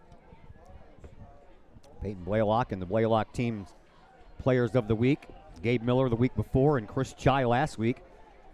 I was talking to Peyton up here in the box. He said, you got to give it to a guy who tries to come back and play with a torn ACL, and he did. There's a completed pass right at the 45-yard line, and that's a good catch there by the 6-foot, 195-pound junior Mason Clayton. Listed as a running back on offense, a linebacker on defense, and they're going to go ahead and give him the first down, so that moves the chain. So much for that 3-and-out. Yeah, Taylorville had some open receivers in the first half and just missed them, so look for them to kind of exploit our secondary this half. Austin Heckert remains the lone setback. 2 wide receivers over here on the near side, 1 on the far side. Here is a pass. It's going to go right back to Clayton, and Clayton in the flat gets a little bit of room. Gets up to the 50-yard line, so that's a gain of 4 on the play. It'll bring up a 2nd down and 6. It looked like Kyle Kershaw, the safety, came up and made that tackle. It was a nice open field tackle, wrapped up well, and though you gave up 5 yards, it was still a one-on-one situation, and you got to bring the man down, and he did a good job of doing that. Once again, Austin Heckert remains the lone setback as Caden Millam stands in the shotgun. 2 wide receivers on the left side of the formation, and he's going to throw over to that side after a fake handoff, and you're going to keep on going back to that same well, and Mason Clayton. That's 3 times in a row Clayton has touched the ball. Look for him to spread the field out and put the ball in the air, because their running game, it was basically a no-go against our defensive line. So sounds a lot windier in this box than it is out there, doesn't it? It sure does. The wind's whipping around pretty good out there, though. Yeah. The way it sounds on these headphones, you'd think we were in the middle of a hurricane season here. A little unsettled weather pattern all weekend. I know.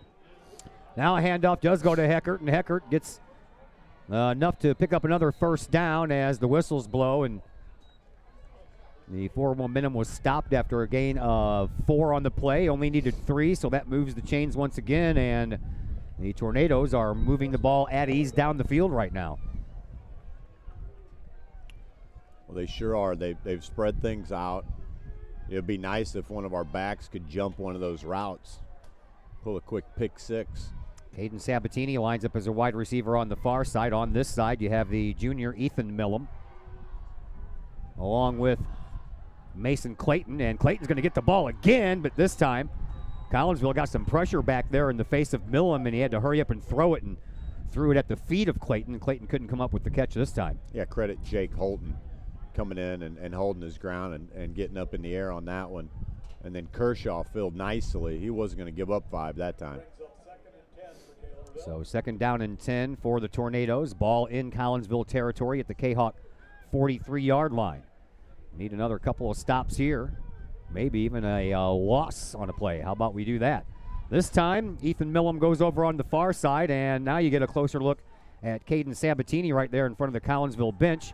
Here's a pass going to go right to Sabatini, and he falls down instantly at the Kahok 35. That's going to be 2 yards short of the line to gain for a first down. So Collinsville with a big test here on 3rd and 2. Yeah, you're looking at 4-down territory, so you're really going to have to stop them twice on a short yardage situation. Hard count by Millam makes Collinsville jump, but nobody crossed the line this time.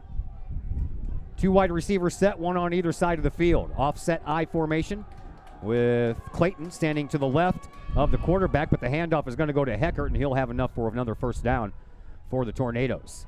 And he gets out of that somehow. Oh, boy. Keeps on going all the way down for a 35-yard touchdown. Touchdown, Well, that's just a situation of the Kahok defense, just quitting.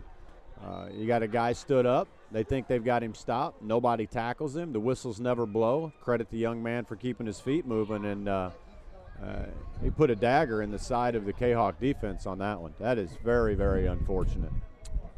Opening third quarter drive, and Taylorville marches about 70 yards down the field and picks up a score. On to try an extra point once again. Tyler Heinznes.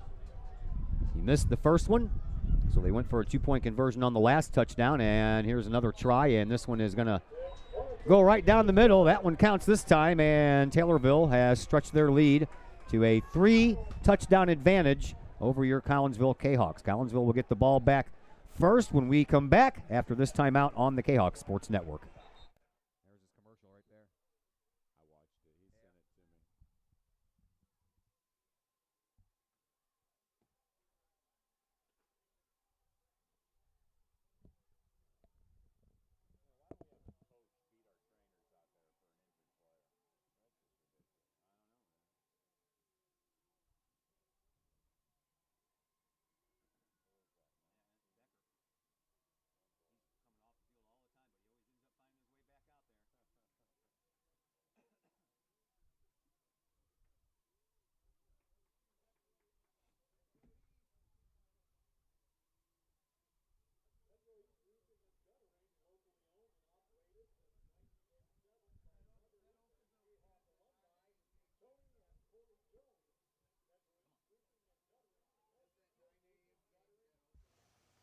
The Junior Service Club of Collinsville has been a proud supporter of KahokSports.com and the Kahok Sports Network from day one.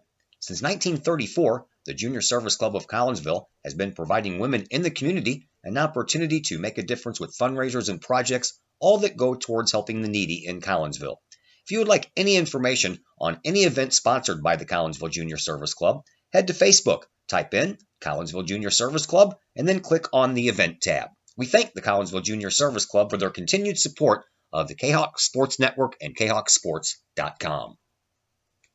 Don't forget to stop by the Collinsville Junior Service Club's booth at the Italian Fest tonight and tomorrow, as they will feature that toasted ravioli, and they'll have a basket raffle as well, another short kick. His knee was down, and they will call Collinsville down at their own 33-yard line. That's a shame. That was actually the correct call. His knee was down when he caught it. He tried to play it off and go ahead and run it back, but the referee was on top of that one. So Collinsville could have started out at about the 40-yard line, because I think we would have made it up to there before any contact was made, but instead they will start off on their 33, and they need to score, do the Kahawks. 8:25 left to play here in the third quarter. Collinsville's first touch of offense here in this second half. Colby Anderson in shotgun. Single wide receivers on this near side and far side. One slot receiver. Handoff is going to go to Kyler Williams. He is going to bounce off of one tackle, and he'll continue moving forward. That's a block Flag in on the back. play. That's just a terrible, terrible block by number 1. Amir Doris drills the defender in the back right in front of the referees. We go going east and west again. Would have got north and south is the only place you've had success. So you're going to stretch a play out east and west and then make a headed block to put yourself at first and, 20? Sure.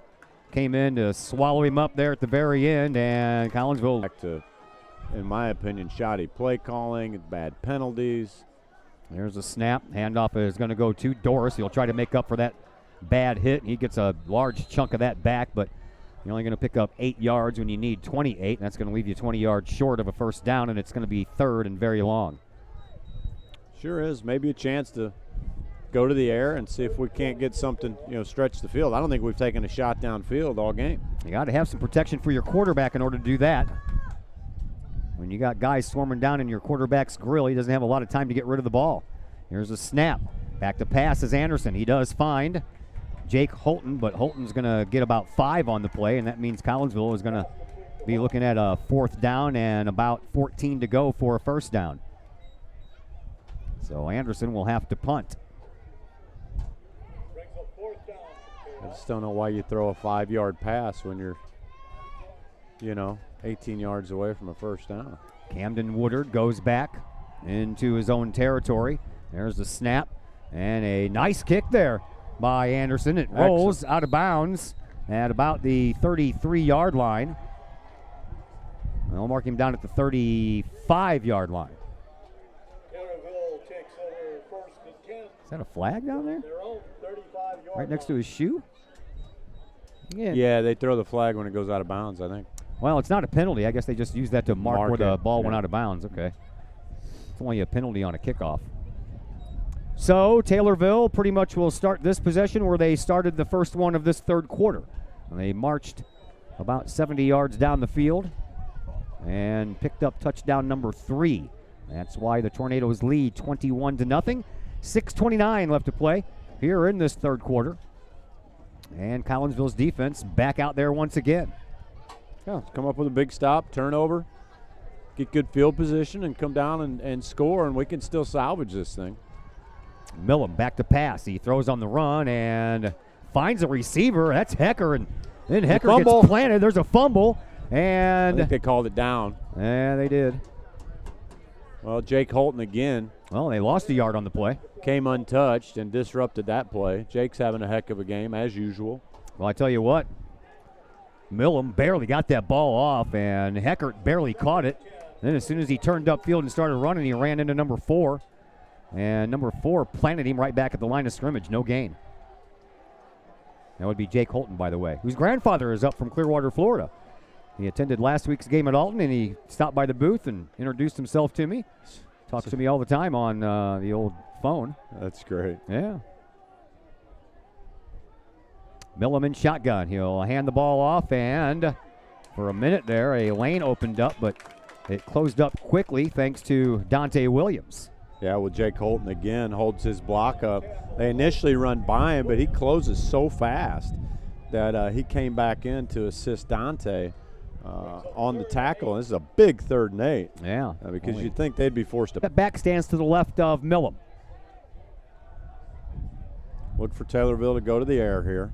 There's a snap. Back to passes Millam. He looks. He's got plenty of time. Throws it down the right side and overthrows everyone. A couple of Kahawks were the closest ones there. That'll stop the clock with 4:47 left to play here in this third quarter, and Collinsville will indeed get the ball back as number 77, Jackson Tex, is out there, ready to punt.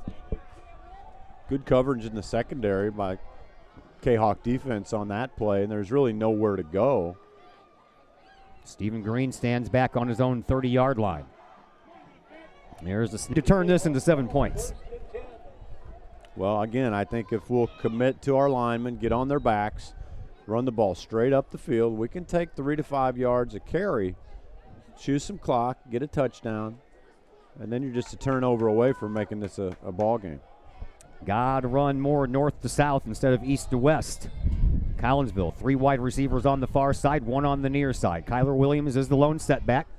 Off to the left, and here comes a man in motion. That's Doris, but Williams gets the handoff, and smelling that right away was Taylorville, and Collinsville may have lost about a half a yard on the play. Mason Bates back there quickly with that open field tackle. Loss of 1. Yeah, we tried some misdirection there, but the strong side end was actually untouched on that play. Trevion Swaggart lines up over here on this end, close end to the line of scrimmage. Anderson in shotgun. Williams again, the lone setback. Anderson back to pass. He takes off running, and he runs in circles and gets sacked.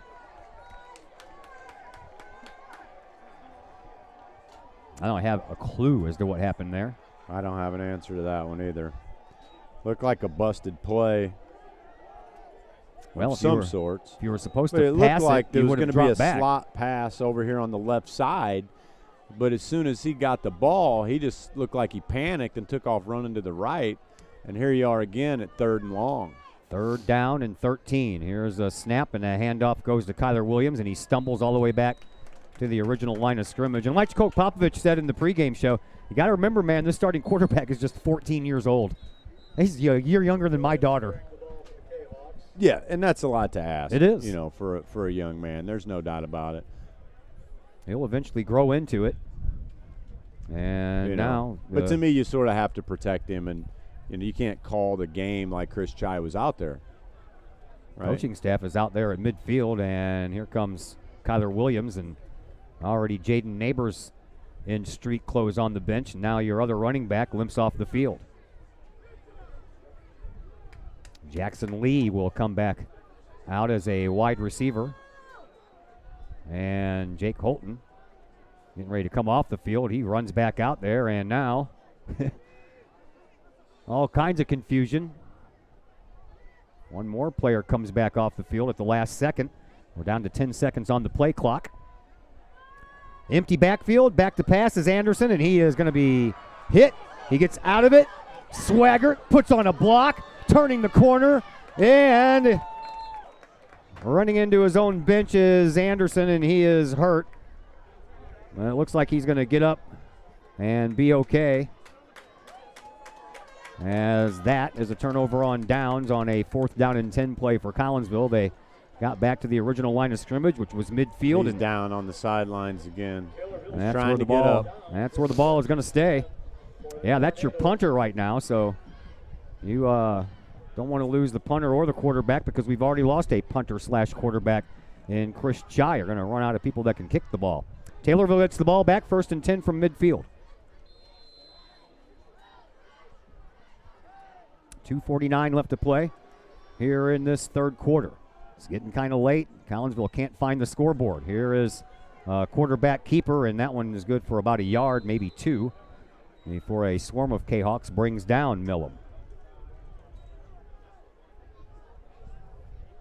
Clock continues to run with 2:35 left to play here in this third quarter. All this running, boy, this game is flying by, though, isn't it?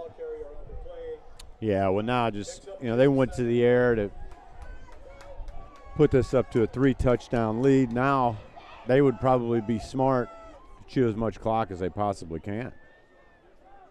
Yeah, knowing the struggles of the Kahok offense, Collinsville has only managed to score 13 points in 3 games. They were shut out against Cahokia in week number 1, scored a touchdown against Triad in week 2, and scored a touchdown last week against Alton, but missed the extra point. So just 13 points on the year for Collinsville. Now we have too many people moving, and that is going to be procedure. A false start against Taylorville. Yeah, they're going to call it a delay of game, actually. Play clock went down to 0.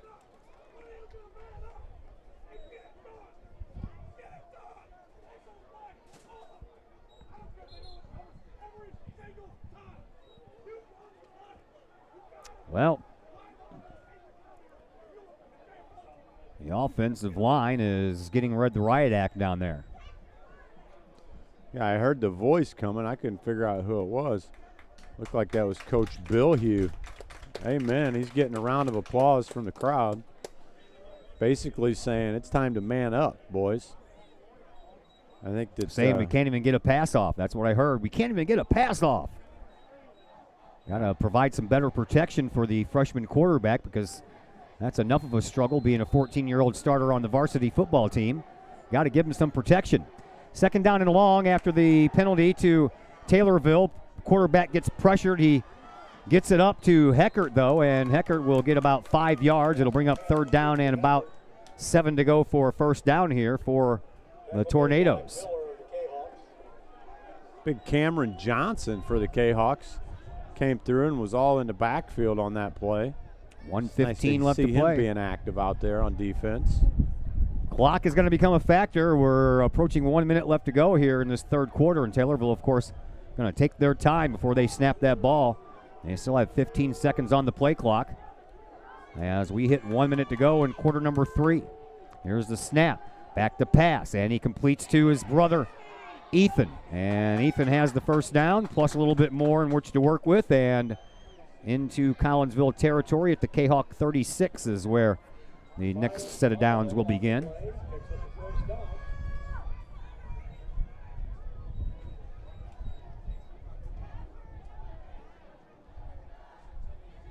Got a big road trip next week. Got to go to Lincoln, Illinois for next week's game. That is a team that Taylorville just beat last week, 19-17.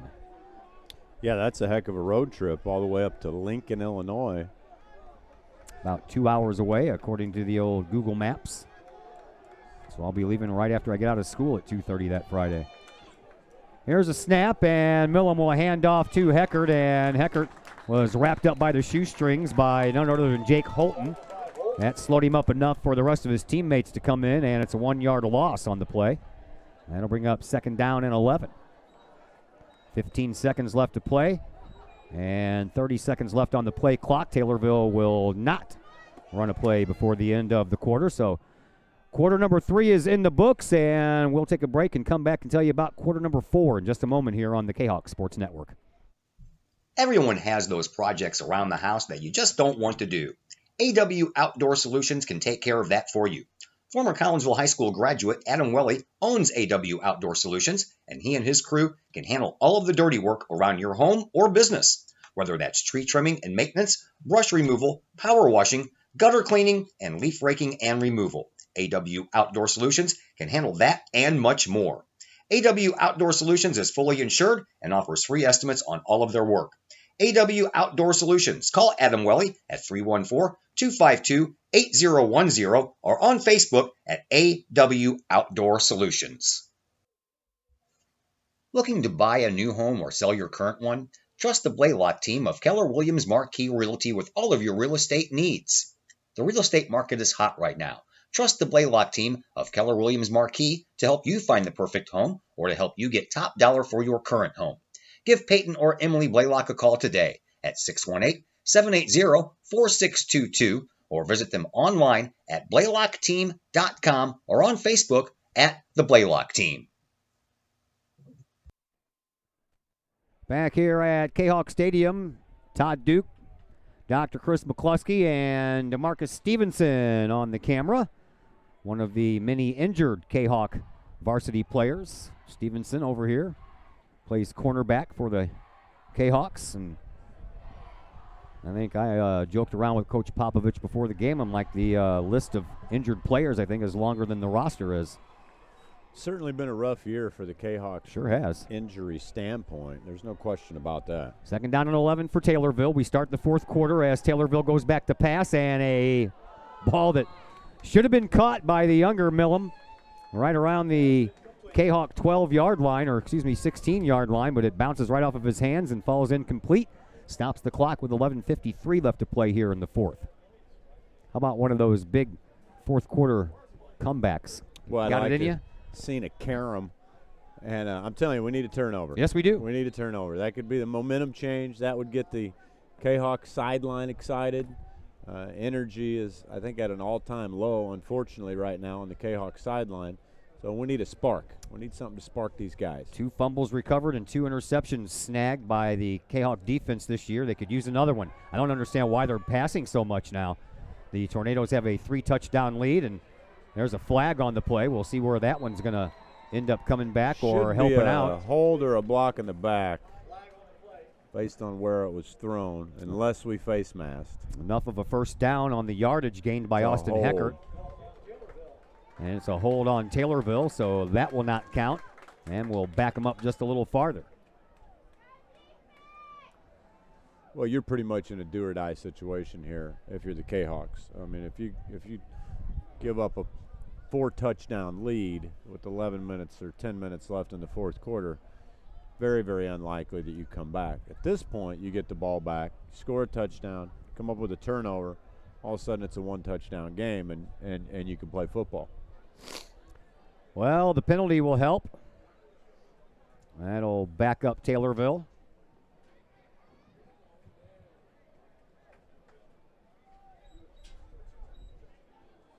And it'll be 3rd and about 16 to go for a first down, maybe, somewhere around there. 11:42 left to play. Scoreboard's going to call it 3rd and 18, it looks like. All right. And at this point, we'll take every yard Yeah. we can get. Extra couple of yards will help. Ball on the Kahawk 44-yard line. Big 3rd down here for the Collinsville defense. They're all big 3rd downs, if you ask me. And shotgun, Millham. Heckert stands to his right. Millam's going to go back to pass. Throws it down the middle, and I don't know who that was intended for. Looked like they were going to try for the younger Miam, and then right at the last second, Tyler Heimsness comes in and tips that ball away from Miam. Yeah, that was good coverage by the Collinsville defense. Now, you'd think that they would go ahead and punt and try to pin us deep. So Big at least number we'll get 77 the ball out back there. here. Going to try and pin him down deep inside the 5-yard line. So if you're Stephen Green, that ball even looks like it's going over your head, you let it go.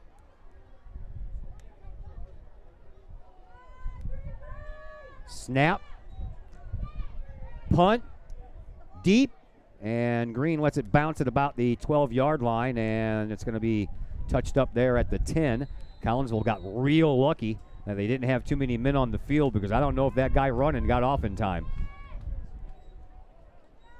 Yeah, I would agree with you on that. So we'll see if Colby Anderson, and he does, come back out off the bench. So apparently not injured enough to take him out, and the young freshman hanging tough. Oh, he's a tough kid. He's a tough kid. He's a good kid. He comes and helps out at our 8th grade team's practices. Several of these Kahok kids do. And Colby's a strong young man. Anderson in shotgun, and the handoff is going to go right up the middle to Kyler Williams, I believe. Williams was hurt a little bit earlier. I'm not sure if he made it back in there or not, but it looks like he has. That is number 9. And he gets back to the line of scrimmage, and that's it. 10:45 left to play here in this fourth quarter. 2nd down and 10 to go here for Collinsville from their own 10-yard line. There's a run right up the middle. That's going to get a first down and a little bit more. Kyler Williams gets all the way out to the 24-yard line, and that will move the chains. Hey, we'll take it, right? We'll take Kyler Williams running north and south all day long, because he's quick enough to break one of those. Got to get those big linemen up front to open up those holes for you. Hurry up offense. Collinsville hands the ball once again to Williams, and he'll bounce across the line of scrimmage and pick up about 2, maybe 3.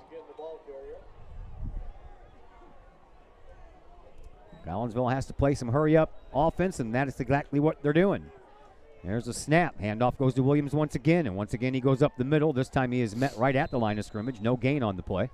And that'll bring up 3rd down, and about 7 for a first down is needed. Taylorville stacked the box those last 2 plays. You know, they're bringing their outside linebackers in tight. They're exposing one-on-one coverage on the end. They're going to make them beat us outside. And another handoff, and that one had about as much success as the last one did, except this one goes to Amir Doris, and Doris actually lost a yard. It's going to be 4th down. Breckenridge with the stop for Taylorville. Brings up 4th down for the Kahawks. So, Anderson back to punt. Camden Woodard will obviously scoot back out of his safety position once he realizes this ball is going to be punted, if indeed they don't fake it. Woodard's not biting. And it'll be sent downfield, and it'll be out of bounds right at the Taylorville 42-yard line. So the Tornadoes will start in pretty decent field position, and they control the game by virtue of that 21-0 score on the scoreboard. And Collinsville will have to find a way to rebound once again. Right. I mean, you saw some positives tonight, but, you know, obviously the struggles have outweighed the successes. And, you know, this is one good thing about youth athletics is it teaches you how to be humble and how to work hard and try to overcome and persevere from adversity.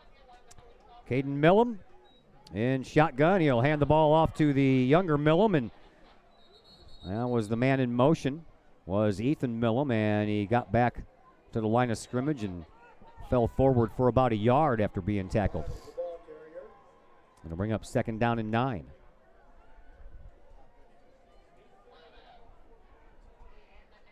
Cardinals won this afternoon. Boy, that was a tight game. Whew. 2 days in a row. Last night they had me on the edge of my seat. I got home from the soccer game just in time to see Carlos Martinez blow that, and then I went from sad to happy when Carp hit that home run. Oh my goodness!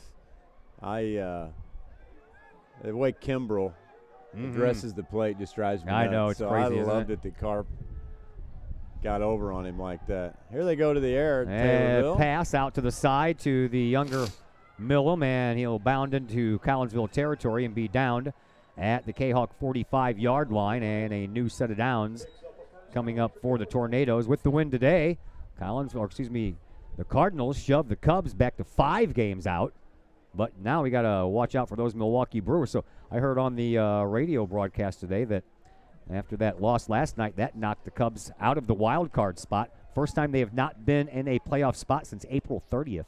Wow. Well, most Cardinal fans would be just fine with that. Oh, yeah. Here is a snap, and a handoff is going to go to Austin Heckert. Still surprised that Taylorville is throwing the ball at this point. But it worked for him. 7:45 to play here in this fourth quarter. Well, I think right now, they're looking at going to 4-0 on the season, and they're probably looking at this as some experimentation time, right? They're looking at trying some things out that they're probably going to put in their back pocket for later on this year when it comes time to play some more highly competitive football. Yeah, they play in the Apollo Conference. They have Mattoon coming up next, and will be at Mattoon on October 11th. Here's another handoff to Heckert, and he'll have enough for a first down, and Taylorville will move the chains once again. Week number 3 of the NFL season coming up this Sunday. Well, actually got underway. I haven't won a Thursday game yet. I'm 0 for 3 on Thursday games. Yeah, no, life is too busy these days, but we've got a Southwest Conference alum and Craig James that got picked up by the Philadelphia Eagles and made the active roster last week. So Nice. you can see him on TV on Sundays. Nice. There's another handoff to Heckert, and he'll zigzag his way up for a gain of about 4 on the play. Gets it to the Kahok 31-yard line. 6:45 left to play here in this fourth quarter. 21-0 in favor of Taylorville. Collinsville would like to get a score and not be shut out for the second time this year. Well, the offensive woes continue, and I noticed that the community started to get a little agitated over the last week, and there's a lot of kind of extracurricular. That's a big run and a touchdown there on a 35-yard touchdown pass completed to Caden Sabatini, and he bounced off a couple of would-be tacklers that didn't tackle very well, and a 35-yarder into the end zone. Yeah, it was a nice run and catch by Sabatini, and the Collinsville linebacking crew just failed to tackle, gave up the touchdown. Extra point try coming up. 27-0, and Tyler Heimsness is trying to make it 28. Here's the snap, ball down, kick is on the way, and this one is through. And that does extend the lead to 28-0 in favor of Taylorville. We will take a timeout. We'll come back. Collinsville will get the ball next on the Kahok Sports Network. Brady Pest and Termite Management in Caseyville. Brady Pest and Termite Management is your local pest control source. The Midwest offers its fair share of pest problems, and Brady Pest and Termite Management is up to the challenge. Whether it's pesky rodents in the cold winter months or ants, spiders, and other pests in the warm months, Brady Pest and Termite is your solution. And termites? Brady Pest is tops in the Metro East in termite management. Do you have unwanted pests? Then call the best. Brady Pest and Termite Management in Caseyville.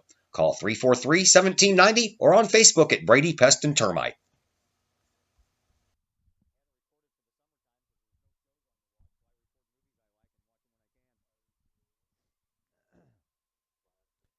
Back here at Kahok Stadium, Todd Duke, Dr. Chris McCluskey, and DeMarcus Stevenson on the camera for us tonight. We appreciate his help. I'm sure he'd rather be out there playing, but he's part of our team right now anyway. Here is a kickoff for Collinsville, and kickoffs are a little bit short. I don't understand why they send Tyler Heimsness out there when they got this big Jackson Tex guy with that powerful leg on punts. I guess maybe he just doesn't want to kick off, and I don't know. It's interesting. Yeah, it is. It's really interesting. Maybe his leg speed comes in the second half of his range of motion. 6:09 left to play here in the fourth quarter. Collinsville back on offense, trying to get rid of that goose egg on the scoreboard. A quick shovel, underhand shovel, right up. Ooh, Oh, man. boy. Wow. Don Brooks just took a lick right to the head, it seemed like. That was helmet to helmet. In college, that would have been called targeting by rule. Brooks picks up about 4, second down and 6. Kyler Williams, the lone setback behind Anderson.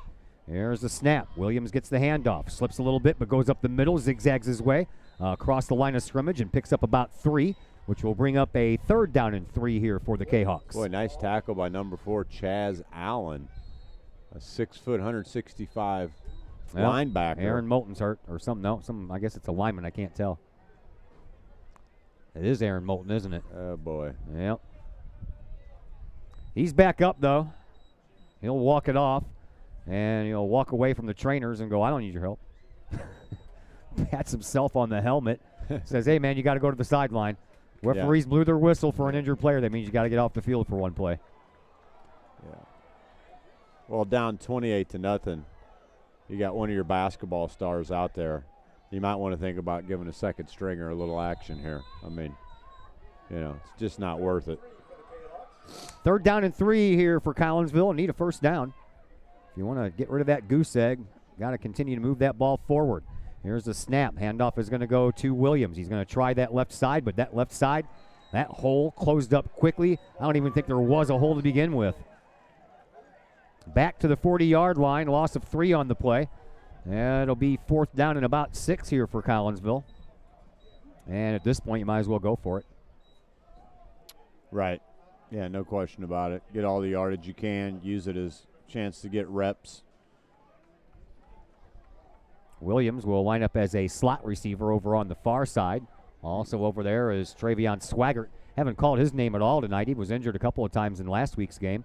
Anderson back to pass. Now he steps up. He's on the run. Turns the corner on the left side. Has room. Has the first down. And into Taylorville territory. Yeah, great play by the freshman quarterback. He looked to pass and got spooked, so he took off running. He showed an ability to get upfield and make a couple cuts.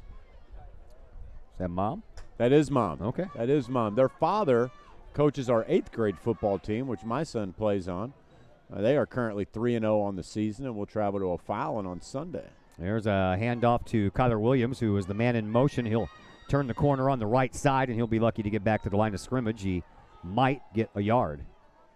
So we ran 25 yards. Towards the broadcast booth. Latitude. Yeah. And gained a yard out of the deal. 3 wide receivers on the far side. Swaggart. Look for a ball deep to Swaggart here on a fly pattern, possibly. There's a handoff to Gabe Miller. Miller uses that big body of her. I'm telling you, man, you got to give that ball a hit more. He is a house. He just drug about 4 guys with him down the football field. He's thick, man. He's, 5'9", 214 pounds, and he gets those legs moving. He's hard to stop. Yeah, well, and he's a bulldog, too. He has a never-say-die mentality. He'll get the ball one more time. He'll go right through the middle, and he'll have some more room and another first down. Collinsville moving the ball kind of easy right now. A little too late, though, with 3:44 left to play here in this fourth quarter, and we have a timeout called by Taylorville, so we'll take a timeout right along with them, and we are back in just a moment here on the Kahok Sports Network. Pack Mail of Collinsville, locally owned and operated by Ryan Combs. Pack Mail can ship anything, anywhere. They treat you like a neighbor because, well, you are a neighbor. Pack Mail offers shipping materials and containers, private mailboxes, as well as climate-controlled self-storage. Visit Pack Mail at 407 Beltline Road in Collinsville. Online, WeShipSt.Louis.com or call Pack Mail at 346-4884. The Times-Tribune, Madison County's longest-running leading independent newspaper. The Times-Tribune has now added Collinsville to their coverage area this year, including coverage of City Hall, happenings in Collinsville, as well as coverage of the Unit 10 schools and the Collinsville Kahawks, plus more. The Times-Tribune is a weekly hometown newspaper that is published every Thursday and has been reporting news and sports in Madison County for over 30 years. Subscriptions are only $32 for an entire year, delivered to your home. Back here at Kahok Stadium, here's a snap, another handoff to Gabe Miller, and this time he'll get a couple of positive yards out to the 20-yard line. Tornadoes used that timeout, so they have 2 left. Collinsville has all 3 of theirs. 3:30 left to play here in this fourth quarter. Collinsville trying to avoid the shutout. Yeah, let's see if Collinsville can punch it in the end zone here and have something, at least something to feel a little positive about when they leave tonight. Gabe Miller remains the lone setback. 3 wide receivers on the far side, 1 on the near. Play clock down to 20, so plenty of time, but the game clock is the big one, and that's another one of those pitch to the man in motion, and again, Brooks is going to be swarmed. And now you have to watch out that the tempers don't start flaring up. I don't think we've gained a positive yard on the sweep pitch, trying to get around the edge. So 3rd and long here for Collinsville. 3rd and about 14 to go for a first down. 2:40 left to play here in this fourth quarter. Anderson throws a sideline pass, but he threw it well in front of Swaggart, who was standing on the 30-yard line, waiting for the ball to come to him, but the ball got thrown to the 35-yard line. Yeah, I got to think. He either thought Travion was going to release or the ball just slipped out of his hands, one of the two. So 4th down and long here for Collinsville. They're going to go for it, of course. Clock stopped on the incomplete pass with 2:33 left to play. Collinsville needs a first down in order to keep the drive alive and try to erase that goose egg. Empty backfield. Swaggart and Miller line up on the far side. 3 wide receivers all bunched up over here on this side. That's the side that Anderson throws to. And Jake Holton gets... That's a late hit. Yeah, he caught the ball with his knee on the ground. And then the defensive player comes in. I believe that was Camden Woodward. And laid a lick on Holton when Holton was already down. That'll be a personal foul, and that will be an automatic first down. So Collinsville will keep the drive alive thanks to Taylorville.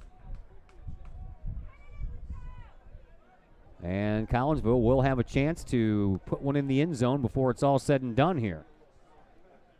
Clock stopped with 2:27 to play. Ball at the 11-yard line, so Collinsville can get a first down at the 1. Miller is the lone setback. Brooks in motion once again. The ball gets handed to Miller. Miller finds some room and then drops the ball into the end zone, and it's covered up by Taylorville. Oh, I hate that for Gabe Miller. It's like a good show of sportsmanship by number 55 on Taylorville. He's telling our linemen to keep their heads up. Who is this guy? Yeah, number he 55. just patted Jake Holton on the back of the head as he walked off the field. That's Kyle Breckenridge. A 6 foot, 250 pound O-line defensive lineman, and that was a very courteous gesture by that young man. So Taylorville gets the ball back. Already leading 28-0 are the Tornadoes. That was our golden opportunity to avoid the shutout.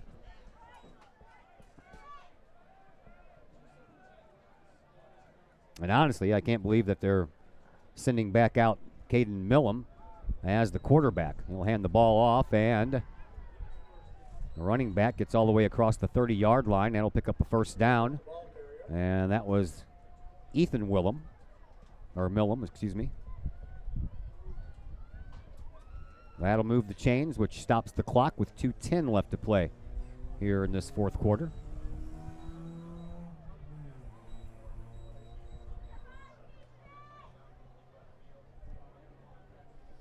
Under 2 to go.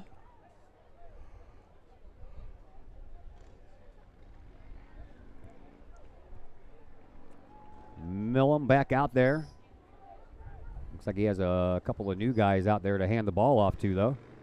He does hand the ball off, and the ball carrier.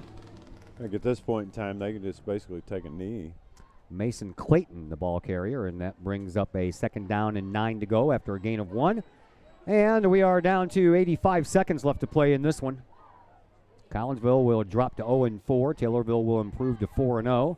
Collinsville, of course, takes the trip to Lincoln. And Taylorville will take on Mattoon at home next week.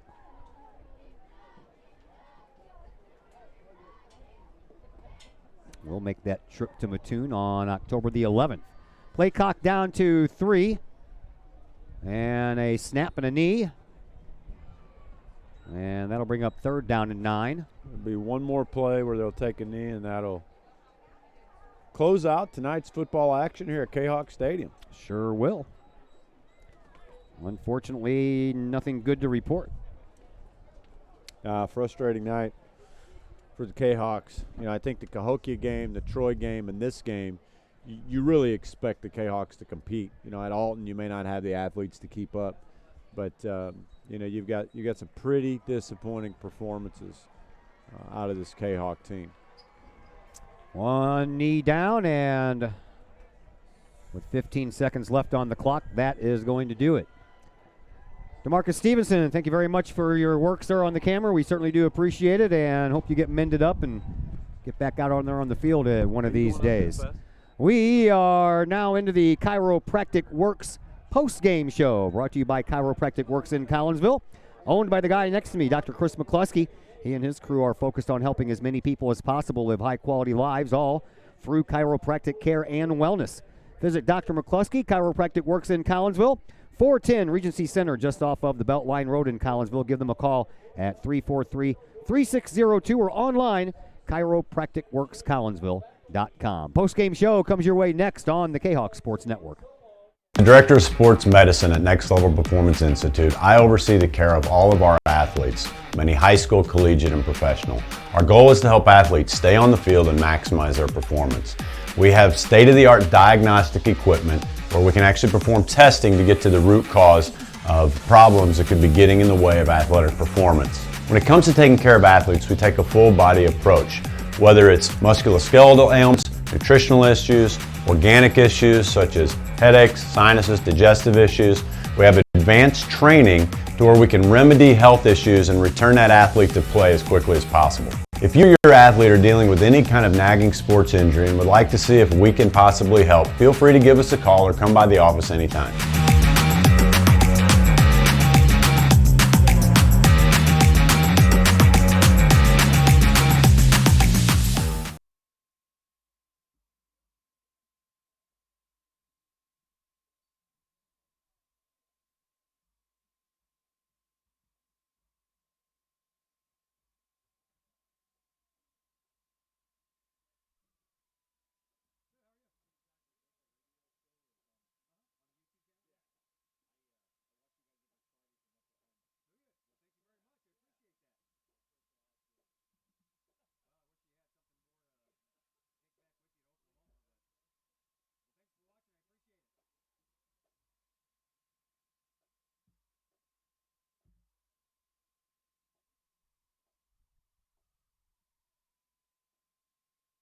All Pro Tees in Caseyville is your place for custom apparel and has been for over 20 years now. Why? All Pro Tees can handle any size project, big or small, and they specialize in large group orders. At All Pro Tees, quality is number one on their list of priorities, as is evident by their excellent customer service. Did we mention All Pro Tees has over 20 years of experience? They can even help with fundraisers and event merchandising for your group. So for all of your apparel needs, for civic groups, sports teams, business outings, or even a family reunion, your apparel needs stop at All Pro Tees. All Pro Tees in Caseyville, right across the street from Kahok Stadium. Online at allprotees.com or on Facebook at All Pro Tees. Or call All Pro Tees at 344-2200. The Collinsville Education Association is a proud supporter of KahokSports.com and the Kahok Sports Network. The CEA is your partner as they work to ensure quality education for our children. The CEA advocates excellence and equity in public education and represent over 400 educators in 11 schools in both Madison and St. Clair counties. For more information, you can visit the Collinsville Education Association's Facebook page or the CEA's website at collinsvillecea.org.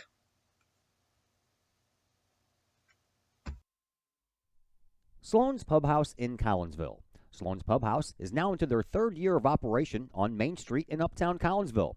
Sloan's Pub House offers daily lunch and dinner specials that feature homemade pizza, burgers, sandwiches, salads, and more. Sloan's Pub House offers a great variety of craft libations for you adults, as well as a great brunch on Saturdays and Sundays. Sloan's Pub House, 119 West Main Street in Collinsville. Give them a call at 618-855-9100 or online at sloanspubhouse.com. As the Director of Sports Medicine at Next Level Performance Institute, I oversee the care of all of our athletes, many high school, collegiate, and professional. Our goal is to help athletes stay on the field and maximize their performance. We have state-of-the-art diagnostic equipment where we can actually perform testing to get to the root cause of problems that could be getting in the way of athletic performance. When it comes to taking care of athletes, we take a full-body approach, whether it's musculoskeletal ailments, nutritional issues, organic issues such as headaches, sinuses, digestive issues. We have advanced training to where we can remedy health issues and return that athlete to play as quickly as possible. If you or your athlete are dealing with any kind of nagging sports injury and would like to see if we can possibly help, feel free to give us a call or come by the office anytime.